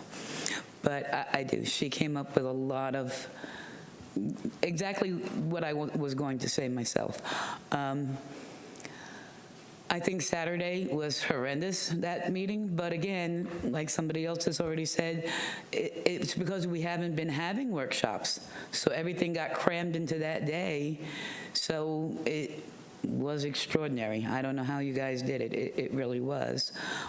Kathy's idea of maybe moving the kids and special presentations to another evening dedicated just to them would maybe be a good thing, especially when people get colorful in public forum. This way the kids wouldn't be here to hear that. And we could be like, even though I do have to admit tonight's was wonderful. The singing of the national anthem, the kids' awards, they were also adorable. It's a feel-good thing, but it's something that we could think about, doing it on a special night so it's all dedicated to them. They don't have to deal with all the rest. They can have a good view of the government. But I echo everybody else here. I think that you should go back to the 4 Mondays, and if you don't need the extra one, once you get caught up, you probably won't. And of course, Davison, if you have a problem. But there's also, and I don't mean this for your father, but there's also times that maybe you guys can't be here, but you could attend through Zoom, or at least for part of it. Like I said, not your dad, I get that, but I'm just saying that there's other times maybe you're on vacation or whatever, and if you're not doing something at that particular time, you could join in, via Zoom and at least listen, even if you don't have anything to say. But I mean, it would be, in a perfect world, we would have all 7 of you, but as we all know, it's not a perfect world. And if it's important to you, again, we're not talking about emergencies, you'll try to maneuver your schedule to fit it here. Just like with any other job, when your job requires you, Davison, I know during emergency storm seasons, you have to do all kinds of crazy things. So it's just a matter of what you signed up for, what you all knew you were getting into. And I hated working Saturdays, so I would have rather stay extra any day of the week than having to come in on a Saturday. But, I think you all care, and I think that we can make it work. And I think once you get caught up, like I said, it won't be such a toll on any of you. Thank you. That closes public comment. Okay, at this time, city attorney comments. Thank you, Mr. Mayor. I would like to request an executive session in the Anson et al. Versus City of Deltona case matter, which is the Stone Island litigation. And if you all are okay with that, I'll work with the city clerk in setting that up. A simple EA from the commission to have an executive session? Yes. Yes. Okay. Thank you. And I also just wanted to provide an update on 2 ordinances that have been discussed in previous workshops and commission meetings. The first is the solicitation or no solicitation ordinance. We've had now 2 meetings with city staff to make sure that we're providing a regulatory framework that is appropriate and enforceable. So we're still continuing to work through that language before it comes back to you. Just wanted to make sure that you are all apprised of the process. And the same goes for the lobbyist registration ordinance. We've been working and crafting that and hope to have that able to be advertised for first reading coming up soon. Okay. City manager comments? Thank you, Mayor. Just real quick, as a reminder of accounting of what took place. We had a workshop for that Saturday, had a number of items. A lot of them were quick little discussions. It was in that last week or so, we had developers that were looking to come in to work on some projects that, in speaking with each of the commissioners and the mayor, discussed to have a zoning in progress for the overlays, which we did. I don't think anybody expected it would be 3 hours of our morning. So the budget or the meeting was not scheduled to be 8 hours long by any means, but we did spend a lot of time on that. So those first topics that were not scheduled until those last few days. Golden Book was questioned earlier. It is online. You can actually go to the website and see the Golden Book page and actually be able to print the book out online.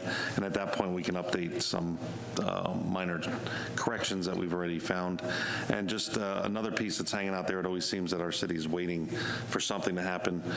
There is a request of over $30 million that's at the federal level at this point with the Army Corps of Engineers. It's really in reference to the CRA.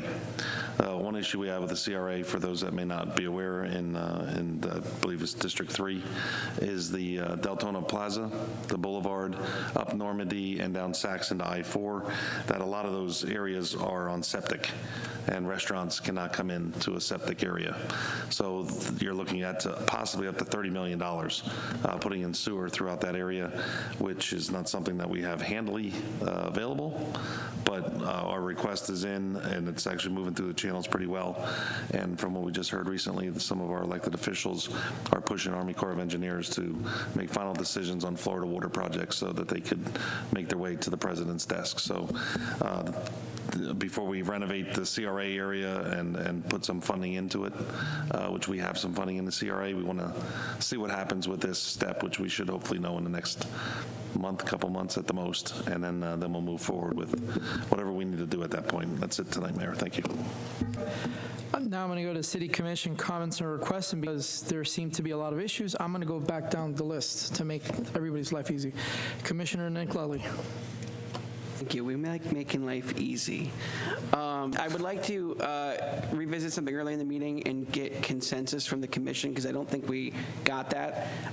If it's the will of this body, I wanted to see if we could get consensus to have that presentation about the City Hall renovations, and as well as scheduling, as commissioners requested, those one-on-one discussions as we go through that. So could I get a consensus on that? Sure. Simple yes. Yes. Yes. Yes. Thank you. Keep Deltona Wild.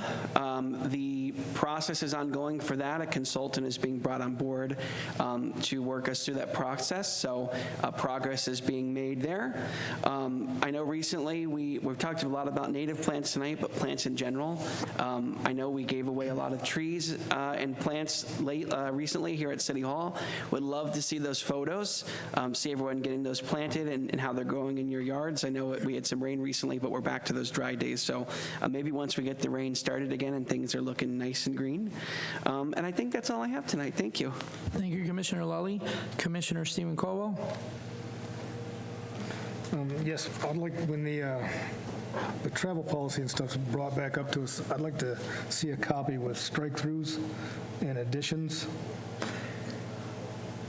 Yeah, I believe we'll have both. It's drastically different, I believe, compared to what you've had for so long. But yes, correct. Also, I'd like an update on code enforcement. I'm starting to get a lot of phone calls of campers, trailers, things like that in yards, lots of cars. Are we still doing sweeps or zones, I guess they called them? We can have code enforcement at the next commission meeting and give you an overview of where they are and get some latest numbers. All right, thank you. Statistics for you. Thank you. That's it. Good. Okay. Commissioner Dory Howington. I had some questions come in from some residents. Do we have $5 million in unencumbered funds for Parks and Rec that Parks and Rec has been asked to spend? Do we?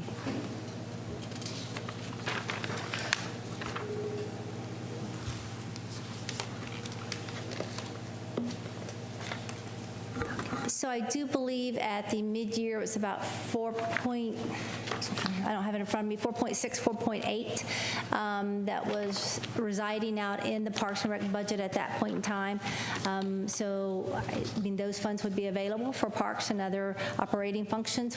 We'd have to look into the details and can bring that back before you. Okay. As to whether or not it's encumbered or unencumbered? That is correct. Those were available funds, so those were not encumbered at that point in time. Does not mean that they're not for operating, though. So we'd have to look at their operating budget to see, at this point, to tell you whether those contracts have been encumbered, those numbers would have already been pulled out of that, the way that the reporting is. So I'm going to assume at this point, based on what I can remember, but we'll bring that back before you so that I'm not giving you false information. Okay, thank you. I appreciate that. Impact fees. Do we have a consultant on board for that yet? We've been working on this now for about 6-7 months. And it sounds like we have one on board for Keep Deltona Wild, which started just, a matter of 2 months ago? Do we have? So the impact, we've should be finishing up their scope with one of the contractors, with one of the vendors. That scope goes out to a selected number of other vendors in the area or professional folks that do qualify. They'll give back a quote. So I believe we're on schedule to see that sometime in June, and then that would bring that back before council. Is that just the stormwater piece and the wastewater, or does that include the fire, parks? So we have several in there. So there are different portions of that, right, to different firms because they all have their specialty. So I believe the fee schedule is a different firm versus the other impact fees, and then stormwater and those will also be a different one. So. And are we paying attention to the legislation that potentially might go into effect effective October 1st, which would prevent us from increasing our impact fees based on the exception? We have. We've looked at that, and that's included in there. That we know that there's restrictions based on the fact that if we have not had an impact fee, I believe it states right now within the last 2 years in the 5 study. years. Yeah, 5 years. Okay. If we haven't updated in the last 5 years, we may not be able to count as exceptional changes. But if we change for the next year, then we could look at exceptional for the next year. So are we on track to be able to finish this before that legislation goes into place? Because that is a huge concern. It's been 10 years. So that legislation could go into place July 1. So, I mean, we won't have an impact fee study back by July 1. So now, if there's another date on some of those, and I don't know that I've seen those dates, I don't know if the city attorney has. I know some of the language talks about back-to-back years from the legislative point. So I think there's several different options out there. I don't know that we have heard anything else. Yeah, I would honestly need to get back to you on an effective date for that legislation, but we can do that research and make sure that the commission is apprised. Yeah, it's still working its way through. It was October 1st. I'll get you the information. Thank you very much. But we need to make sure that we do not let that slip through our grasp, just because this is an important topic. It's been worked on for several months, and we need to be making progress to ensure that we protect our residents and their tax base as well. And the consultant is very much aware because they brought that to our attention also. Okay. And then the AI advertising. A lot of residents have been kind of upset about the Golden Book and the AI feature that we had. Is there any way, I mean, we have a PIO. They do a great job. They do wonderful videos. We have several commissioners who do videos.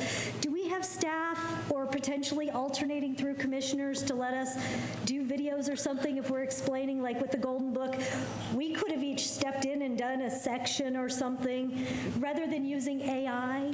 Yeah, we did that on purpose for a moment for people to see what's actually happening with AI. Most people just hear it, they hear the news, they hear something. It actually gives you a chance to see people actually discussing whatever we put in the agenda as far as talking points. They could speak any language that you'd want, and it's an amazing system, but it was just one of those put together by staff just as a fun item to just look at. So I gave the okay of, well, let's put it out just for this exact reason, for people to understand that's fake, but it's real, and it's going to get more real as video games, as you saw from the old days to today, that anybody from anywhere can be duped into believing anything. So clearly it's not super tight, but we understood that. But that was kind of the concept. It wasn't to replace communications or replace the commission. It was basically one of those, I don't think Deltona's residents have ever seen something like that. And like I said, it could be Japanese in a second saying the same thing. And that's where AI is going, and it's amazingly scary. So, thank you for addressing that. I appreciate that. And then the farmers market. Can somebody reach out to Claudia Perez to see about getting the farmers market back on the schedule? well, she has 2 scheduled already for the center, and has had them scheduled for the center for the, I believe, the end of summer and in the fall. We're trying to hook her up with Deltona Plaza and some other locations where it would be more inviting for her, but I'm not sure what the final outcome is going to be. Just a point of order, we took care of that today. Today? Yes. And then just one other one is kind of an announcement. 101 Paws and Claws is actually having an open house on May 31st. They just received 2 new foxes. It's an exotic animal facility here in Deltona, and so they are doing kind of a meet and greet for the new foxes. If you're interested, check them out. 101 Paws and Claws. It's a 501c3 organization, and so it's pretty neat. They have lots of animals there that you can check out. That's all I've got. Commissioner Villa-Vasquez. Thank you, Mayor. First of all, I just want to, and most important of all, I had a note here that I left out when I was making the comments about our responsibility to show up to work, Commissioner Davison, and my note was missing commission meetings and not being part of commission meetings is only acceptable if you have given advance notice to admin about your time off, vacation, or emergencies, and I had left that note. So if I offended you, I apologize for that. Absolutely, what you just told me is absolutely a priority, over the city. So again, my apologies if I offended you. So first, I just want to give a shout out to our PIO department. They did a great job helping me put together the hurricane awareness program. I know that a lot of people didn't show up, but it was televised. So I hope a lot of people got a chance to see it. I want to thank Clint from the county emergency area for coming and joining us. He gave such a great presentation, and he loved being with us at the same time. So hopefully we'll be doing more events together. I want to give a shout out and congratulate all our graduates from all our schools who graduated this year, especially to my granddaughter Graciela. She graduates next week. So I also want to give a shout out to the Boys and Girls Club event. I went. It was a great, beautiful event. I had a good time. Going back to the Yellow Book, I got a call during the weekend about a dog that was left at the pet store on Providence and stuff like that. Going back and forth with Danny, we got the problem resolved. The animal got picked up, but the question they posed to me was, they looked at the Yellow Book and they couldn't find anything on animal control in that book or where to call until, I don't know who they reached out to and told them to call the non-emergency number for VSO. So if we can add that as well to the Yellow Book, it would be appreciated. Let's see what else I got here. I also want to make it very clear that my motion no to smoking was not to stop the motion from not smoking in the parks. My motion was for, if we can't smoke cigarettes, then why are we allowing to smoke cigars? That was the reason why I voted no on it. I'm totally for not smoking in areas where people like children and events could take place. Again, a Vima bike ride, please join us. It's a fundraiser for 3 veterans that are in need of financial assistance. The 26th is Memorial Day at the Veterans Park. Our guys here will be doing the event. It's going to be awesome, and we welcome everyone who would like to bring a wreath for a family member or a loved one that they lost, and they want to bring it to in honor of their name. They're more than welcome to drop it off at the Veterans Park. I think that is it for now. Thank you everyone for coming out. The room was full. It was beautiful to see the room full. And thank you everyone for joining us together with the national anthem and the prayers and everything. It was awesome. Thank you everyone for being here tonight. Commissioner Emma Santiago. Thank you, Mayor. Just to reiterate what County Councilman Santiago said about the ECHO funds and Transform 3A6, if we can get, I attended those meetings for the Parks Department, and there is a lot of wants, so if we can get those submitted and we can apply for those grants, that would be great. What else to do? I do want to do a quick shout out to the veterans that are here tonight. I thank you so much for being here. I know it was a long night, but thank you for your service. I appreciate you guys. Thanks. Have a good night. Vice Mayor Harriet. Honestly, tonight's one of those nights you could forget. No, it's fine. I'm going to try to keep it short, but there's a couple things on my list. A follow-up to the fertilizer ordinance request that I had made a few meetings back. I worked with our city attorneys and want to thank Zach for being so diligent and quick with that. The county already has a fairly robust fertilizer ordinance that does include all of the incorporated cities within the county. So we are covered by the county fertilizer ordinance. And that ban, I believe, on fertilizing does go into effect at the beginning of June. So if you're going to fertilize your yard, you got 2 weeks left.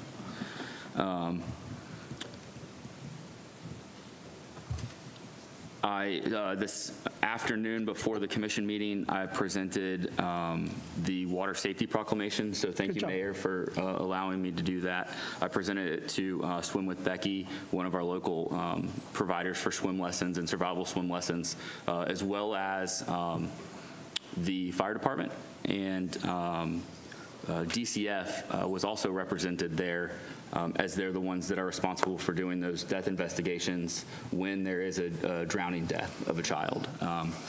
We had, it was actually a phenomenal discussion regarding some of the efforts going on in the community to bring awareness to that and opportunities to improve. And I look forward to reporting out some of those things here in the near future as they continue to develop. And then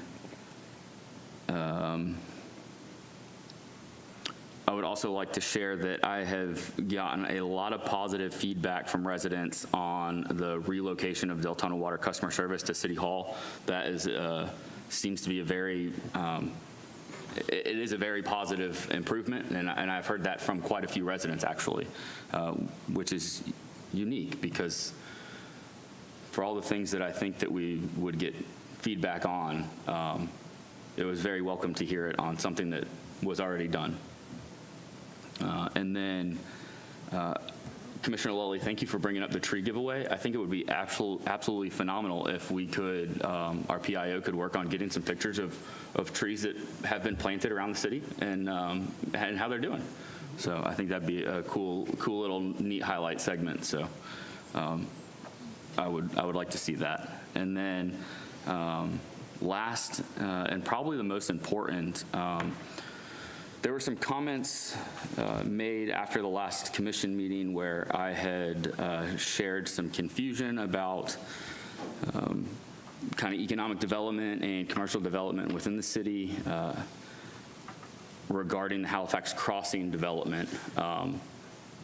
That development item was not option A or option B only. It was the currently approved option, currently approved zoning, PUD, which is very, very similar to option A, with the exception of half-size commercial lots, so that we could have, I believe, can I mention the names of the business, Zach? Would that?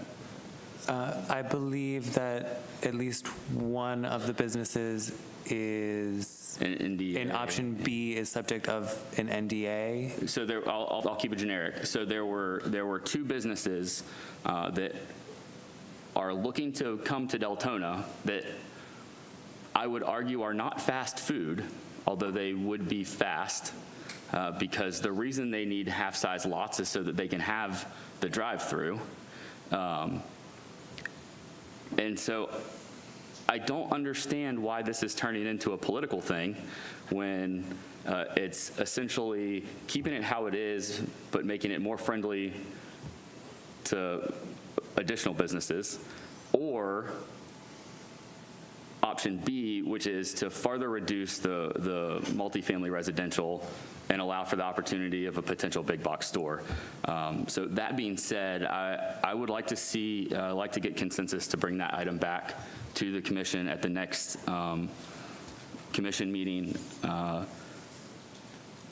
It is important to me, and I know for a fact that it is important to District 1 residents, that we bring more commercial businesses to this city. Vice Mayor, point of order, just so you know, I believe, and they can correct me if I'm wrong, the applicant has requested to come back for the second meeting in June.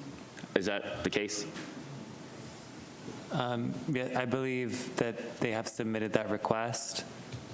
Certainly, if there's a consensus from the dais, that's able to occur tonight as well.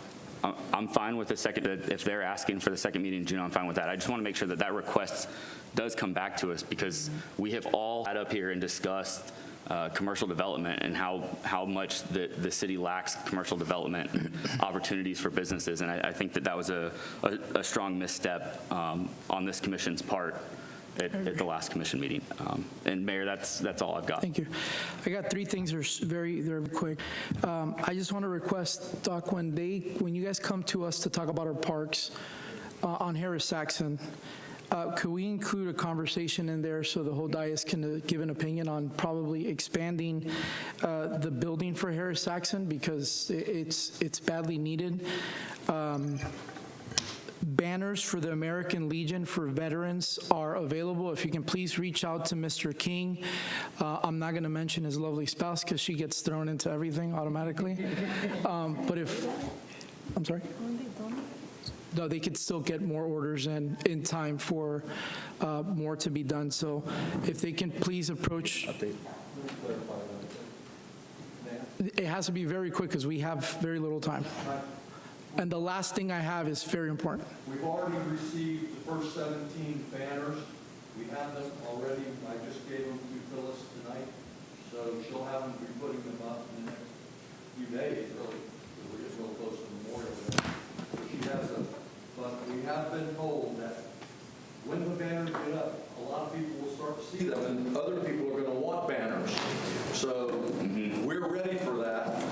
We will take their orders, and if we can get the orders quick enough, we can get those banners done, and they can put them up by the 4th of July. So that's what's going on right now. We're looking for another group of people in the next few days. Thank you. We have to move on. If not, I'm not going to have time for this. Okay. Mr. Rosario has application, so please reach out to Commissioner or Mr. King or Mr. Rosario for the application. The last one is actually a motion. We've discussed this at length. The former city manager, Mr. Chisholm, had received direction from this dais, or from the prior dais, I apologize. And this has been discussed at length.